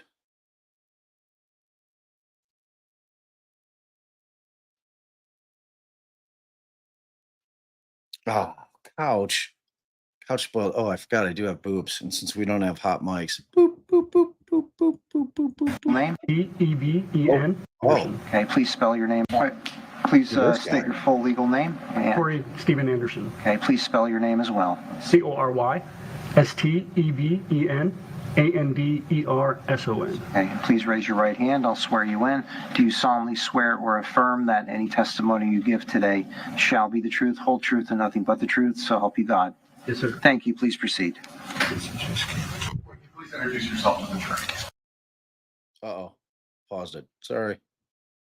My name is Corey Anderson, and I'm employed with the Lake County Sheriff's Office. And how long have you worked with the sheriff's office? Since 2005, so it's about 19 years. Your current division or assignment? Right now, I'm a corporal. It's a first-line supervisor in the Special Investigations Bureau. And back in 2018, what was your position there? I was a corporal on road patrol, where I supervised the shift in the south end of the Lake County. And as a corporal over road patrol, what were your duties? So supervising this 5 to 7 deputies on your shift, approving the reports, responding to in progress or important calls that desire a supervisor's presence to be there. Before we get into your involvement in this case, let me ask you, what is a well-being check? So a well-being check is anybody can call the sheriff's office if they haven't spoke to a loved one or a friend or a neighbor. They can have the sheriff's office go out and acquire to ascertain the safety of the person that they're trying to get a hold of. And in February, were you tasked with performing a well-being check on Michael Shaver? Yes, sir. And as a part of that, So I went to the Sandy Pines Road in Claremont. Was that in Lake County? That is in Lake County, yes, sir. And was that the last known residence of Michael Shaver? Correct.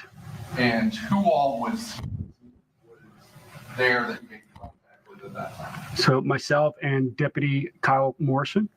Okay. Mm-hmm. Who did you make contact with at the Shaver residence? Oh, I'm sorry. I made contact with Miss Laurie Shaver. And do you see her and recognize her in court today? Yes, sir, I do. And then can you please point her out and identify her by something that she's She's wearing a tan jacket. And when you got there, did you tell her why? I did. And did you ask about her? I did, sir. What did she tell? Where did she tell you Michael? She said that she hasn't seen him since, I think, October of 2014, and that he kind of just absconded the family. Okay. And did she mention to you if she had any phone or text contact with him since then?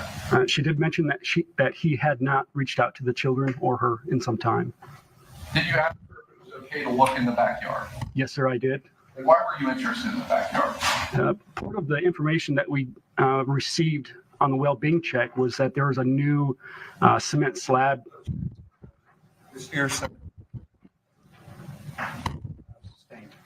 Come on up for sidebar. Thank you. All right, let's go.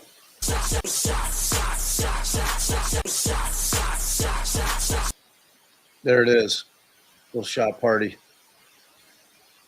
As Jay would say, an approachal. He's got an approachal. Yeah, so he's gonna be the guy that searches the house and then says, "Hey, would you mind if we took a peek at the concrete slab under the fire pit there?" She's gonna say, "Yes, Joe. Did you go into the backyard? Yes, sir, I did. I observed a cement slab in the backyard where there was, it looked to be like brick rock structure that created the fire pit. Now, in the course of your law enforcement career, have you responded to scenes that involved bodies buried in shallow graves? Yes, sir, I have. And approximately how many times have you went out and made those types of observations? I've been on those scenes, probably between 5 and 10 scenes similar to that. Yes, sir. And was there anything that you saw about the cement slab itself that gave you some concerns? Yes, sir. And what was that? So as I approached the cement slab, you could clearly see a depression that was approximately between 6 feet and 3 feet in dimension and about 8 inches depressed. It had the shape of what could be a normal sized adult body. Did you take photographs of that cement slab at that time? Yes, sir, I did. With my cell phone. The defense one has been previously been marked as Stacy Exhibit Z.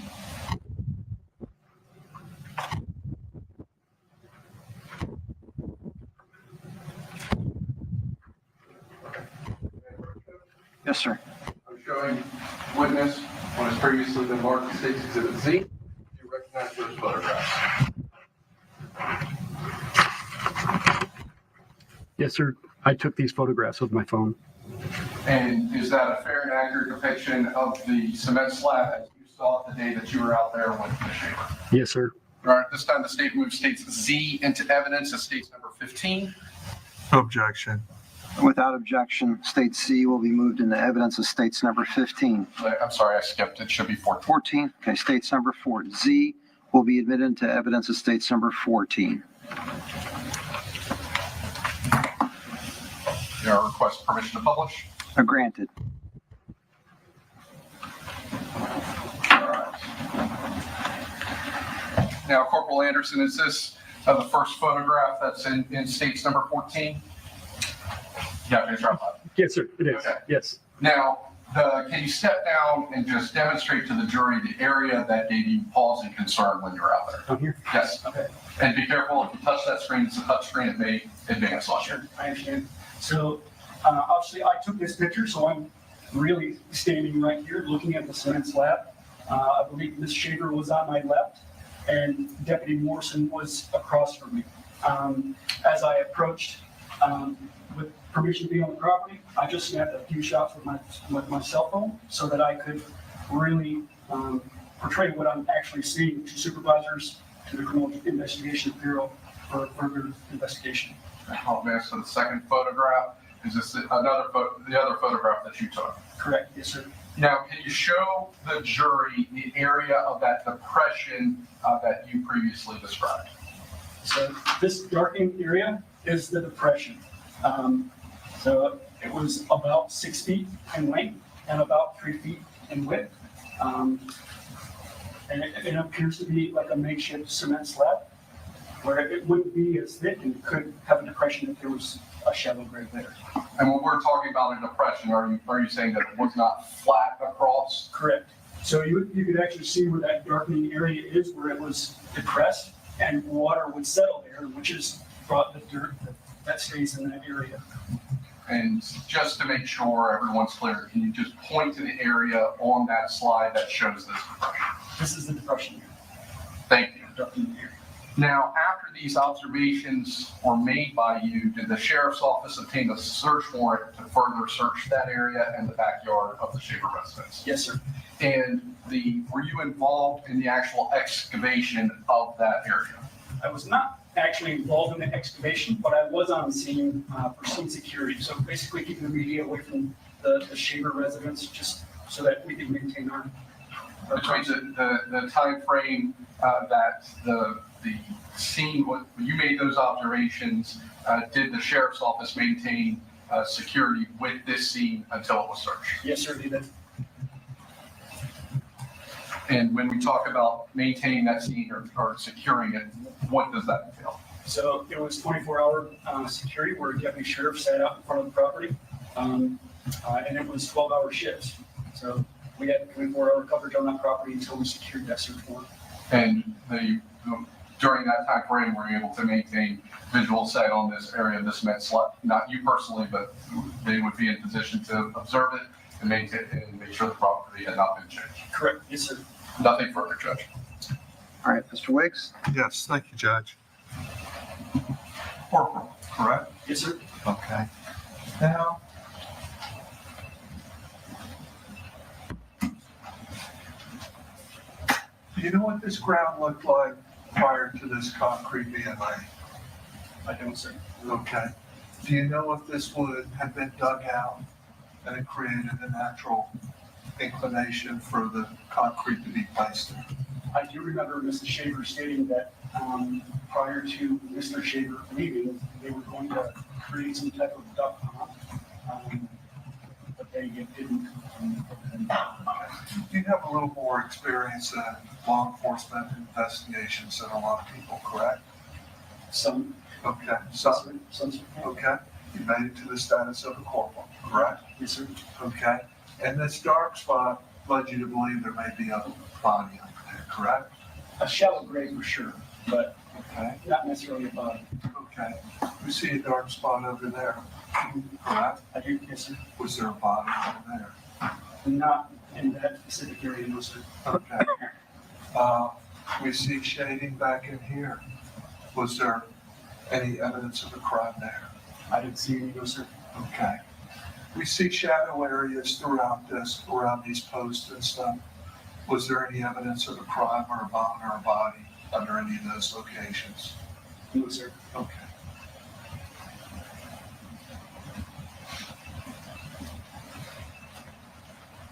Now, when y'all were out there doing the excavating, Ms. Shaver remained there at the residence, correct?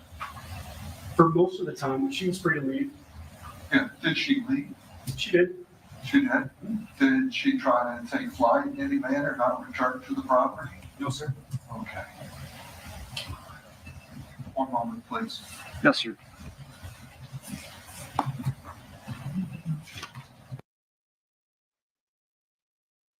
Oh. Yeah, the sound is better. All right, too. and may the witness be released from a subpoena. Yes, sir. Thank you for appearing today. You're released from further testimony. Have a good day. Yes, sir.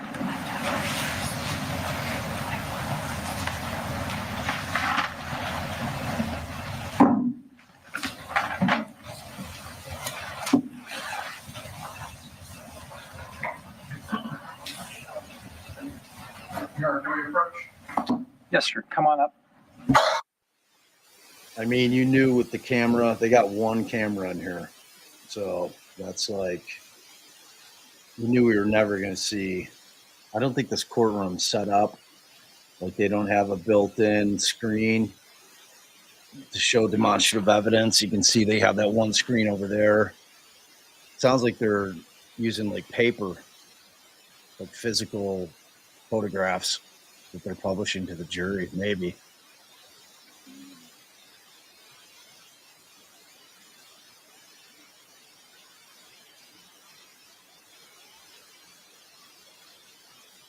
Truth.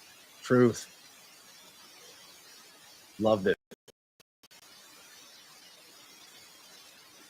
Yeah, I told y'all, get over. Brandy, did you hit 30K yet? She's like right there. She was like right there a couple days ago. You had to have passed it at this point. Y'all know what to do. You know, you need to go over to my girl's place, get you a sub on.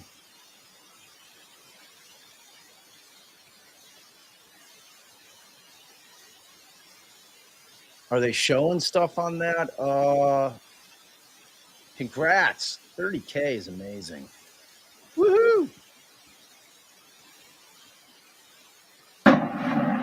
When did they start sending the little plaques?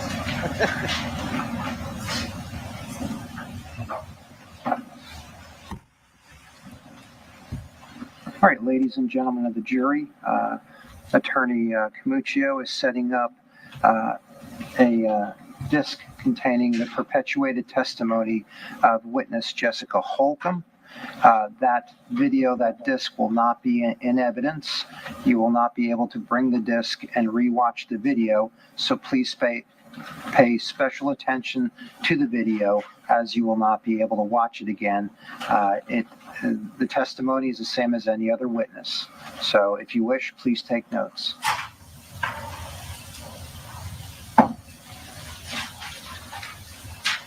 Hundo, that's when you get the first plaque, a hundo.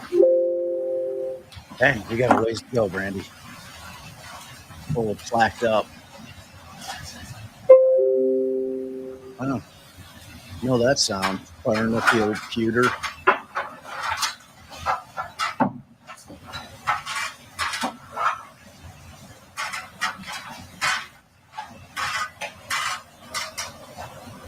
Oh, for sure.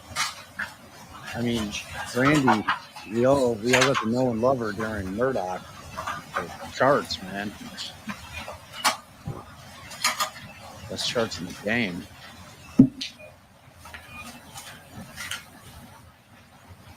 How much work that is, putting those charts together. It's a lot.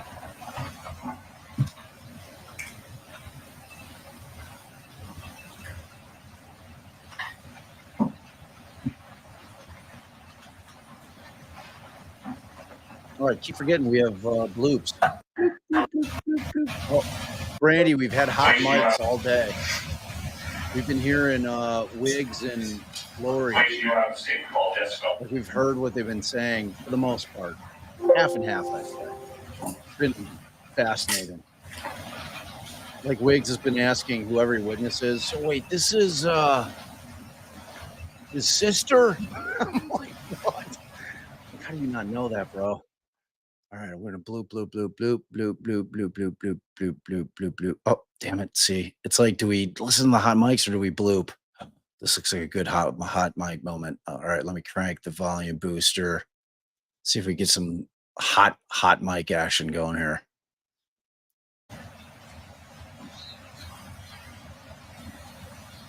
Oh, they're really whispering now.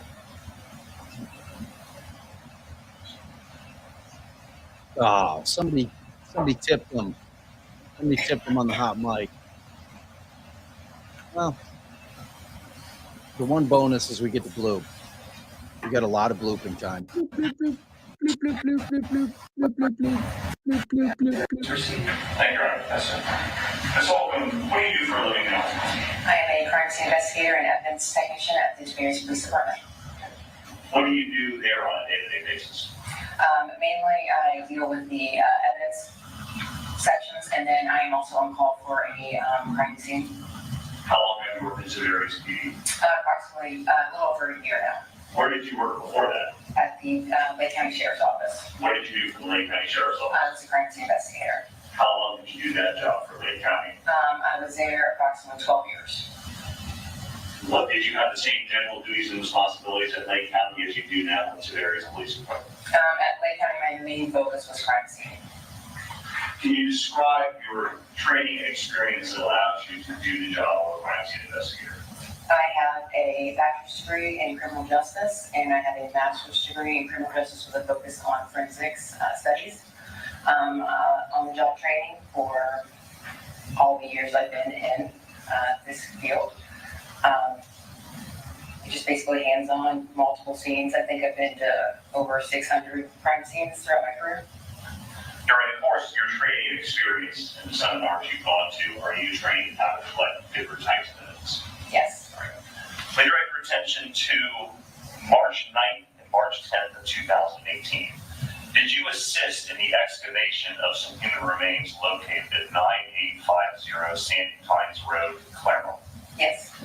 Was crime scene investigator Jessica Wade also present and involved in the excavation process? Yes. I plan on asking Jessica Wade more detailed questions about the step-by-step excavation process and what was found. So I'm going to ask you some general questions about some evidence you actually collected. Okay. During the excavation process, were human remains eventually discovered? Yes. Briefly, can you describe how you came about to locate those human remains? At the end of the first day, we came across a humerus bone. It was underneath a fire pit. The fire pit had been broken up in order for us to be able to locate that first initial bone. The light was receding for that day, so we closed down the site, secured it, picked up the excavation the following morning, started digging again, and then came upon a blue tarp.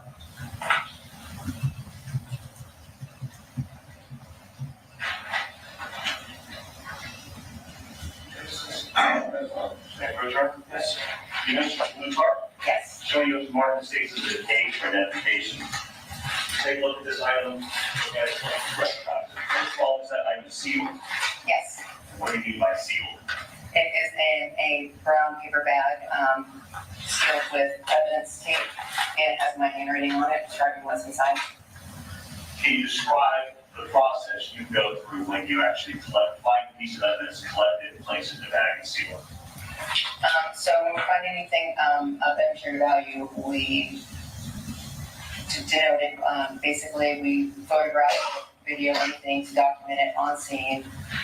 We put gloves on, we collect it in a manner that's deemed appropriate, and then we'll get the appropriate collection packaging, in this case a large brown bag, and then put it in the packaging, and then we'll seal it. So this large brown bag that I just handed you, can you open it up, look inside, tell me if you recognize the contents? Yes. Gloves next to you.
different quadrants. We're processing it at a later date.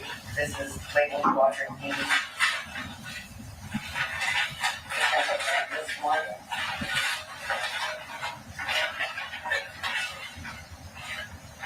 Yeah, this is going to be the same blue part that was located.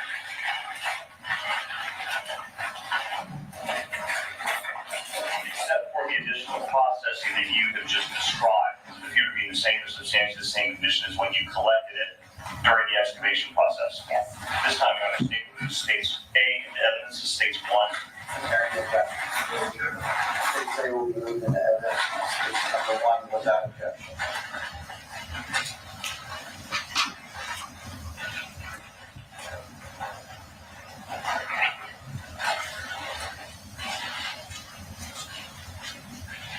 You mentioned that item was taken back to the lab at a later time and processed further. Yes. What exactly you said was cut in quadrants? Yes. Explain what that process was.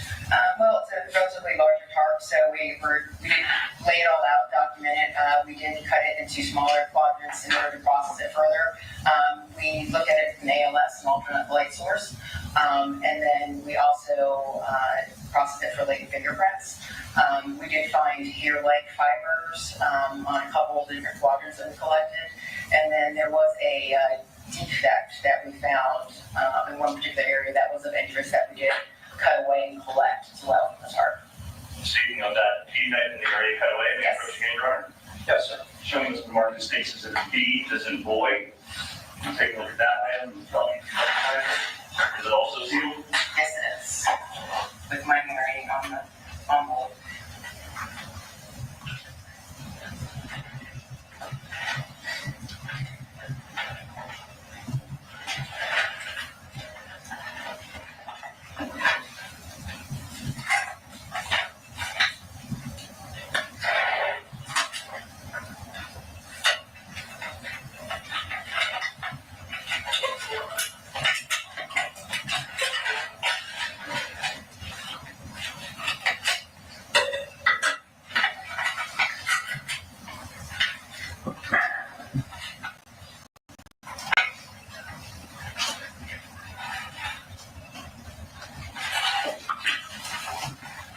Yes, that appears to be the piece that we cut away from the tarp.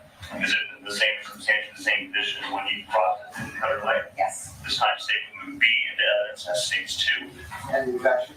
No objection. Without objection, states B will be moved into evidence as states number 2.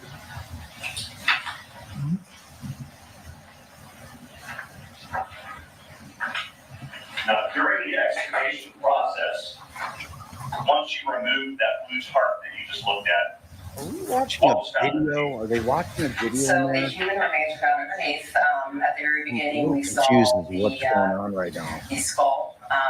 There was a green strap wrench around the remains as well, and there was also appeared to be like a piece of fabric, like a tag with an elastic band, almost like a fitted sheet. The elastic from a fitted sheet left on the remains as well. was a Tupperware used in this excavation process around this period of time when you're uncovering the remains?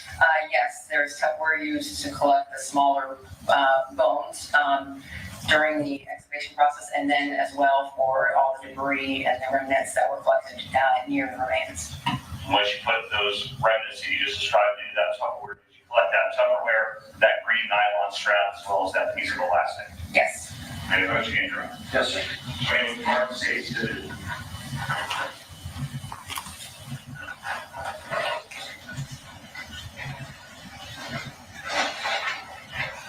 E. Is this item also sealed? Yes. You can open it up, take a look, and tell me if you recognize the contents.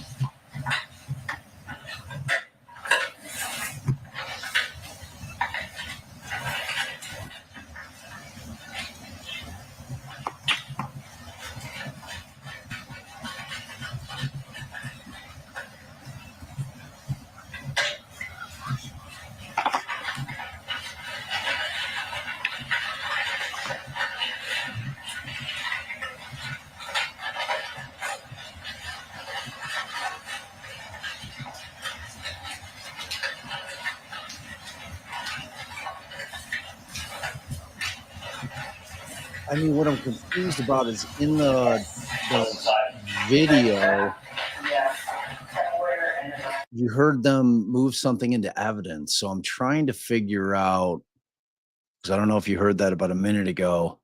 They moved something into evidence, which you're typically not hearing. So I'm curious as to what it's a video of, because moving things into evidence only happens in one place, and that's courtrooms or depositions. Substantially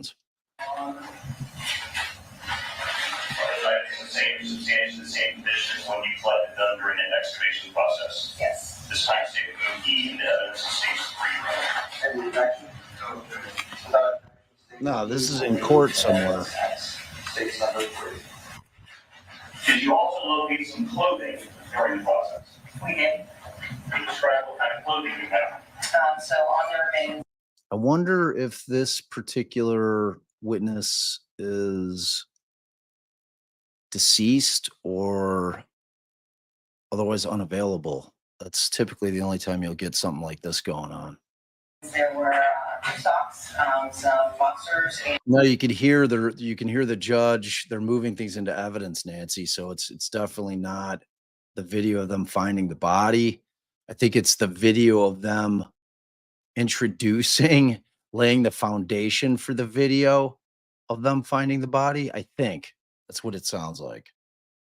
And brown or black shorts. And did you collect those clothing items as well? Yes. How can you explain how you collected those items? So when the remains were removed from the ground, the medical examiner, the forensic investigator, and Dr. Sutton, they were basically in control of the remains. They were basically had sheets laid out where they were identifying certain bones and trying to lay out what pieces were there. So during that process, they were taking the bones and kind of sorting them out, and they were taking the clothing, and we had the bags and whatnot for collection waiting. So they would just drop the clothing in the bags, and then we would take the bags and seal them. Showing us the market Stacy said D is in dog. You mentioned you collected some boxers and some shorts. Yes. Can you take a look at that item and tell me if you recognize it?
And the Under Armour black shorts. Are those items the same, substantially the same condition as when you collected them? Yes.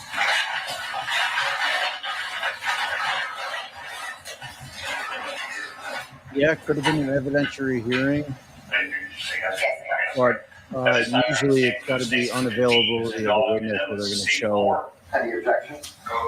Without objection. I mean, like when you get a situation like this, it's usually, I mean, otherwise this witness would just be in the courtroom and they'd be doing this again.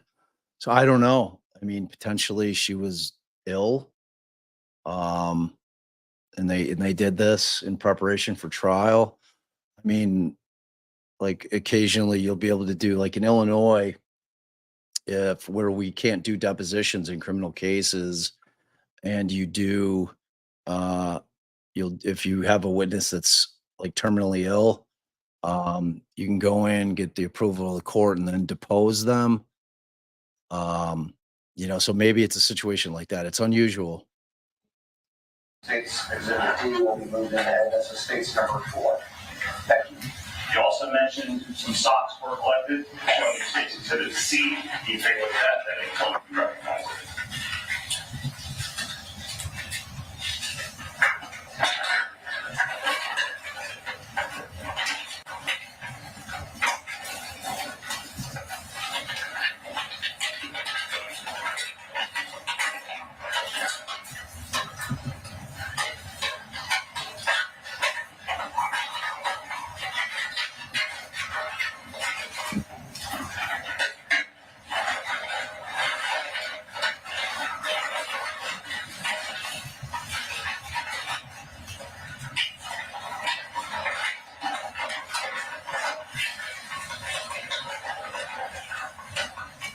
Yes. Stop. Are they in the same condition when you flip? Yes. Sometimes they would move C and evidence to State's 5. Without objection, state C will be admitted in evidence at state's number 5.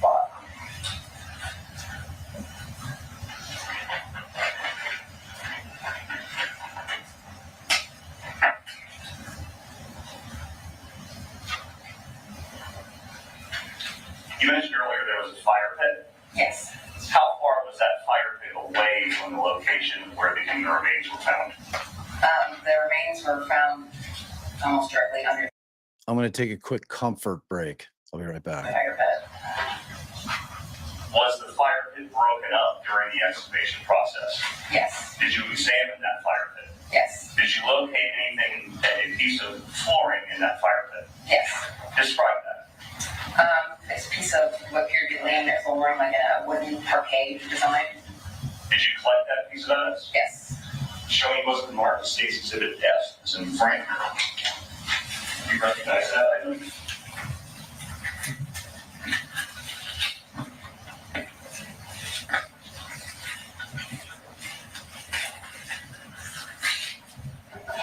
And this is my handwriting on the automatic. Like the other items, is that also sealed? It is.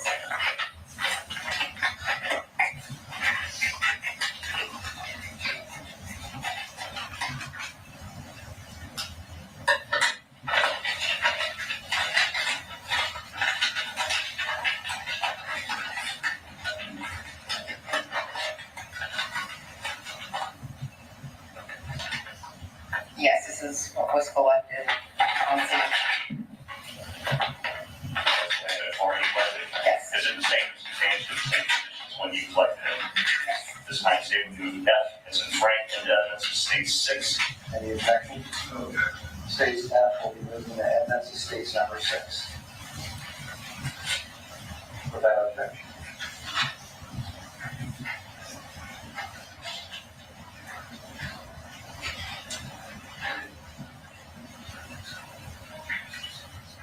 In direct presentation to later on in the afternoon on March 10th, 2018, did you make contact with a man named Douglas Shaver? Yes, I did. Where? Out front on the street in front of the residence. In front of the same property and residence that you had been excavating? Yes. And how did that come about? How did it come that you had contact with Mr. Shaver? I was informed by one of the detectives that he was out front. And who was Douglas Shaver in relation to Michael Shaver? His father. All right. Did you take a photograph of Mr. Shaver when you made contact with him? I did. Showing those marked Stacy's Exhibit H for identification. You recognize the person in that photograph? Yes, that's that. Yes, I did that photograph. This is fairly inaccurately depicting what Doug Shaver looked like at the time. Yes.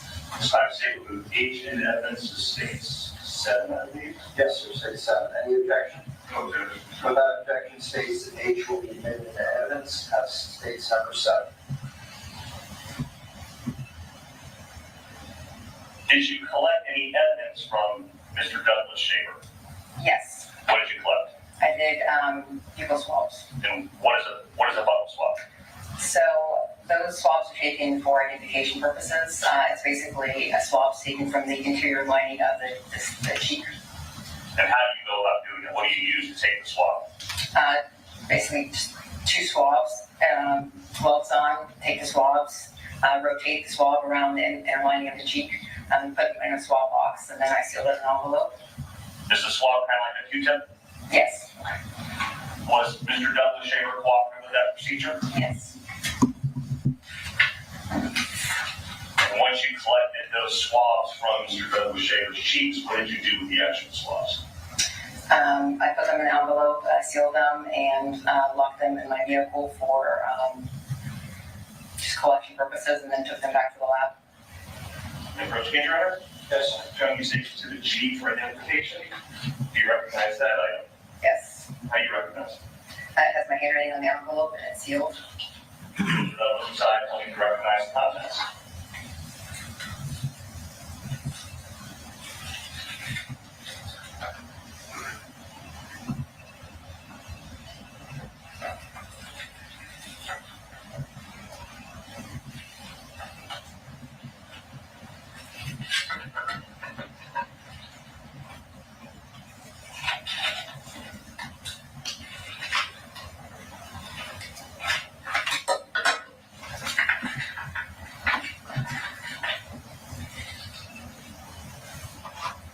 Yes, this is the swab box that I wrote out with the swabs inside. And are those in the same or substantially the same condition as when you collected them, Mr. Douglas? Yes. I'm saying move G to the evidence to see eight. Any objection? Without objection, states G, will be moved into evidence as states number 8. Were those swabs that you collected from Mr. Douglas Shaver sent to the Florida Department of Law Enforcement for future analysis? Yes. Did you have any involvement in that actual analysis done in Florida Department of Law Enforcement? No. Did everything you testified to today occur in Lake County? Yes. Thank you, ma'am. No other questions, Your Honor. All right, Mr. Wiggs. Yes, sir. Officer, you go by deputy or officer, ma'am? I'm not sworn, so investigator's fine. Okay. Have you ever been a sworn law enforcement officer? No, I haven't. Okay. Could you investigate crimes? I do. Just let me ask one question, please. I don't want you to interrupt, no, if you would, please. Is there a reason you left the Lake County Sheriff's Office? Objection, Your Honor. Relevance. All right, come on up for silence. All right, please proceed. Going to Merritt Police Department, was that a promotion? And sorts, yes. Okay. Did you receive more pay over there? Objection. Relevance. Sustained. Ma'am, do you have anything that has affected your ability to perform your functions? No. Okay. Have any health reasons? Objection. Relevance. Sustained. When did you get involved in this case? When I was given a call that I needed to respond. Okay. Who called you? I'd have to refer to my report, but I believe that we were told that there was a staging area the day before and that we had to proceed to the staging area. So I knew that we had to report to the staging area, so we all showed up there. Search warrant was supposed to be given that day, and then we all were supposed to proceed to the property. Okay. Let's talk about some of your testimony. You testified you found the blue tarp, correct? Correct. Okay. And do you know where that blue tarp came from? The ground. Okay. Do you know who manufactured that blue tarp? No. Okay. Did you do anything to see who had? Not a true question. Did you do anything in your investigation to see who manufactured that tarp? I don't believe there was a tag on it, or if there was, it wasn't legible. No. Okay. So I think that would be a no, correct? That's what I just said, sir. No. Okay. Now, did you find on that tarp any DNA associated with Laurie Shaver? I personally didn't know. Okay. Do you know if anybody did? No. Okay. Did you find any, or do you know if anybody found any blood on that tarp associated with Laurie Shaver? I don't believe so. Okay. Do you know, you spoke about some hairs that were found Yes. within your investigation. Do you know if anybody was able to link up any hair within that investigation, within the evidence that you collected that could be linked to Laurie Shaver? I collected it. I don't know what the results were. Okay. There was a strap you testified about, correct? Could you describe the strap? It was a green nylon strap, a strap wrench that one can kind of winch back and forth to tighten. Okay, strap wrench, correct. Is this used to tighten straps that you may use on a vehicle or a boat? Tie down, something like that, yeah. Okay. Did you see a vehicle that in any manner you could link it had come out of? You could use it for any type of vehicles or any application, but they're very common. Okay. In your investigation, whatever you did, other than what you testified to, were you able to link that strap to the residence of Laurie Shaver? My job would be to collect it, so you have to ask my detectives. Okay. Do you have any personal knowledge whether or not that wrench or any of the straps could be connected to the residence of Laurie Shaver? No. There was some flooring you spoke about. Yes. Okay. Would you describe the flooring? Like I said earlier, it's a piece of wood flooring, parquet design. Okay. Could that be linked to Laurie Shaver to your personal knowledge? I was informed that there had been remodeling done.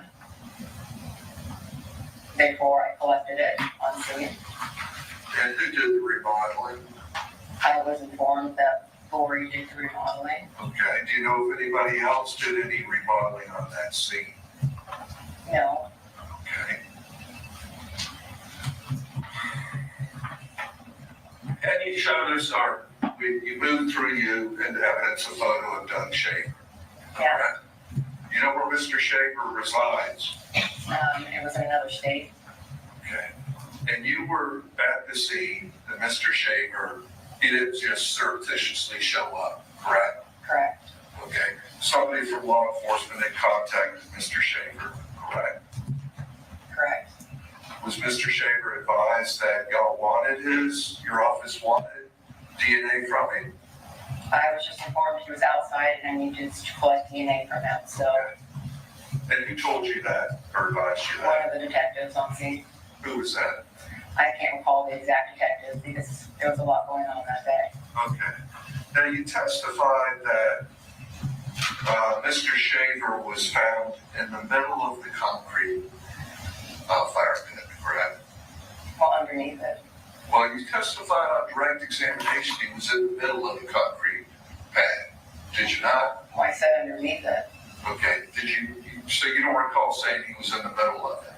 I didn't say the exact middle of it. I said, Okay.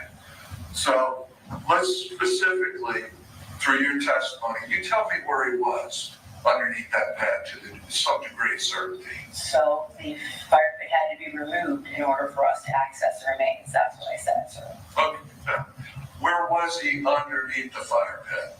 Do you have any degree of specificity you could lend the court?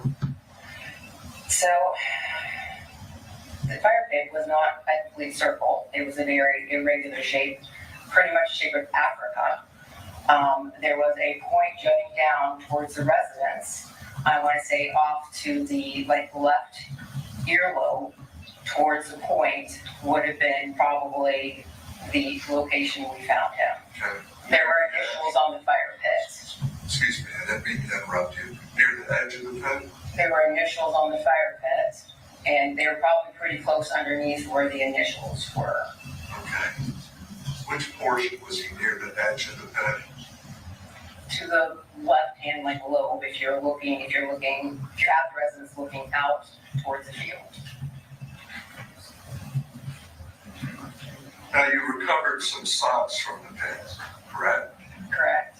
Okay.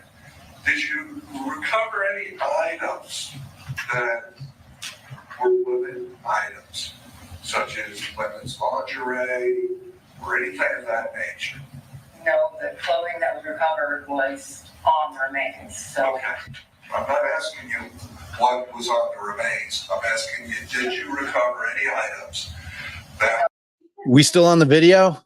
What'd I miss? Anything good? We're watching Cecil the Turtle and eyebrows Magoo. Let me ask my question, please. Did you find any items that were linked that constituted women clothing? No. Okay. Did you locate any items wherein somebody may have wiped their hands that contained blood or any substance from another person's body? Anything that was on or around or near the remains we collected. That's not my question. Did you recover any items independent of the socks, the blue tarp, the boxers, the strap, the flooring, that constituted independent items that somebody may have used to bury the body, where they may have wiped their hands or their own body with it? Those are all items I collected. Did you collect something independent of what you testified to? No.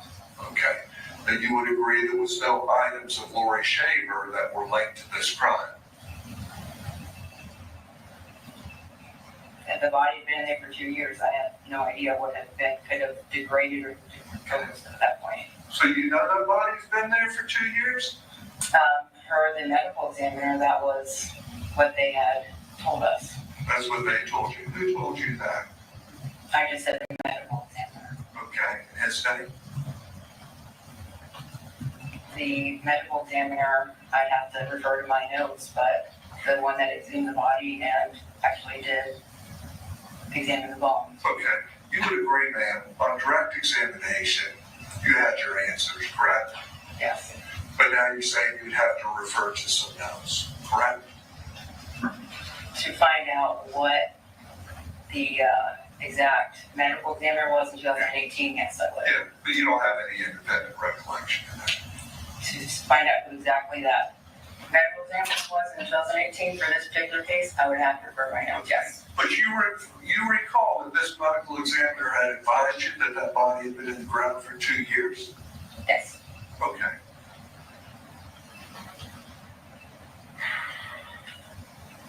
And out of the evidence that you recovered, we know from your testimony and what you've done in this case, there was no DNA associated with Laurie Shaver on any of that evidence, correct? I don't believe so. Okay. There was no prints on any of that evidence associated with Laurie Shaver, correct? I don't believe so.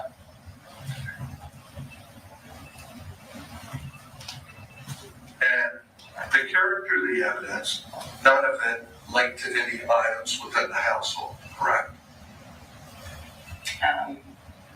You'd have to ask the detectives about that. Okay. You don't have any independent recollection of that, do you?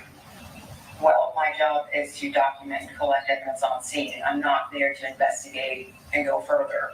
Okay. But you spoke to the medical examiner. You remember that testimony, right? Well, a lot of times I am there at the autopsy or I do hear things, yes. Okay.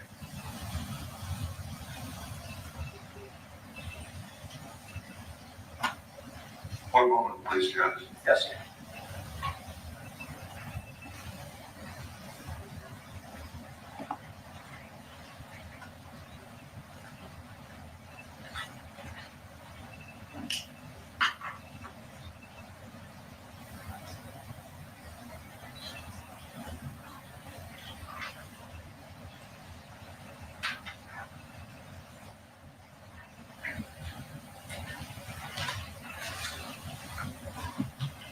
Aside from the collection of the evidence that you just spoke about, did you do anything else on this case? No. That's all I have. Thank you, Judge. All right, thank you, Mr. Wicks. Mr. Foster? No question, Your Honor. Thank you. All right, thank you. And would step down from the witness from her subpoena? Yes, Your Honor. All right, thank you for appearing today. You're released for further testimony. Have a good day. Thank you, too.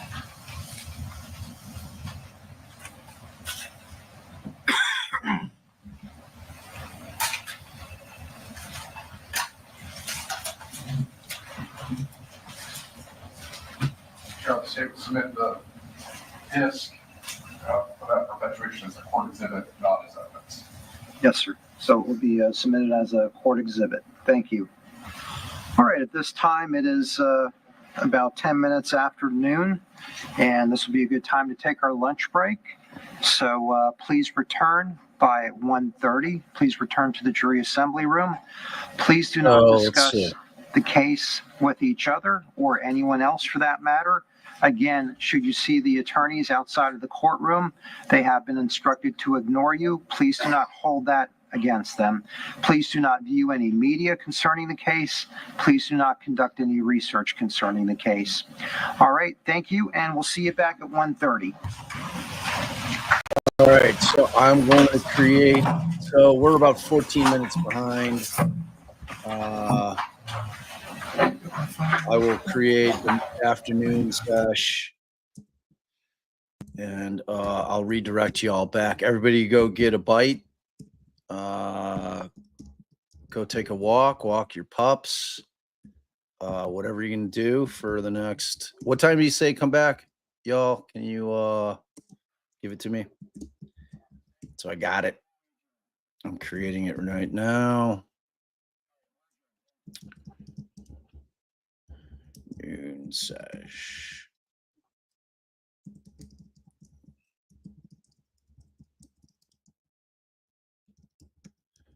Okay, boop boop. I got that.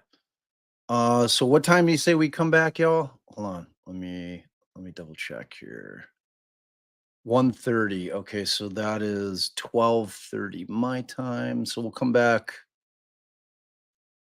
We'll come back right on time. Well, let's go. I'll do 12:30.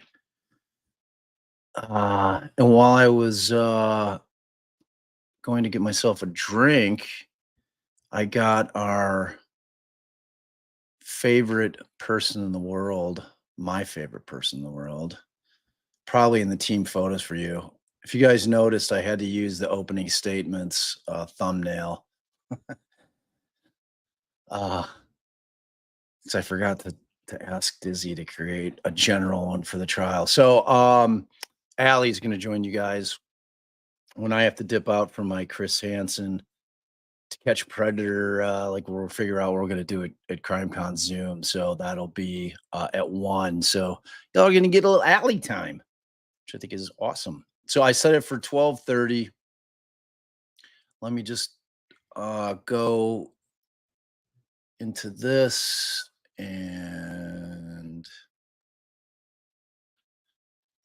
all right, let me refresh. Okay, live should be over there. Okay, all right, got this set up. Just let me get this all set up.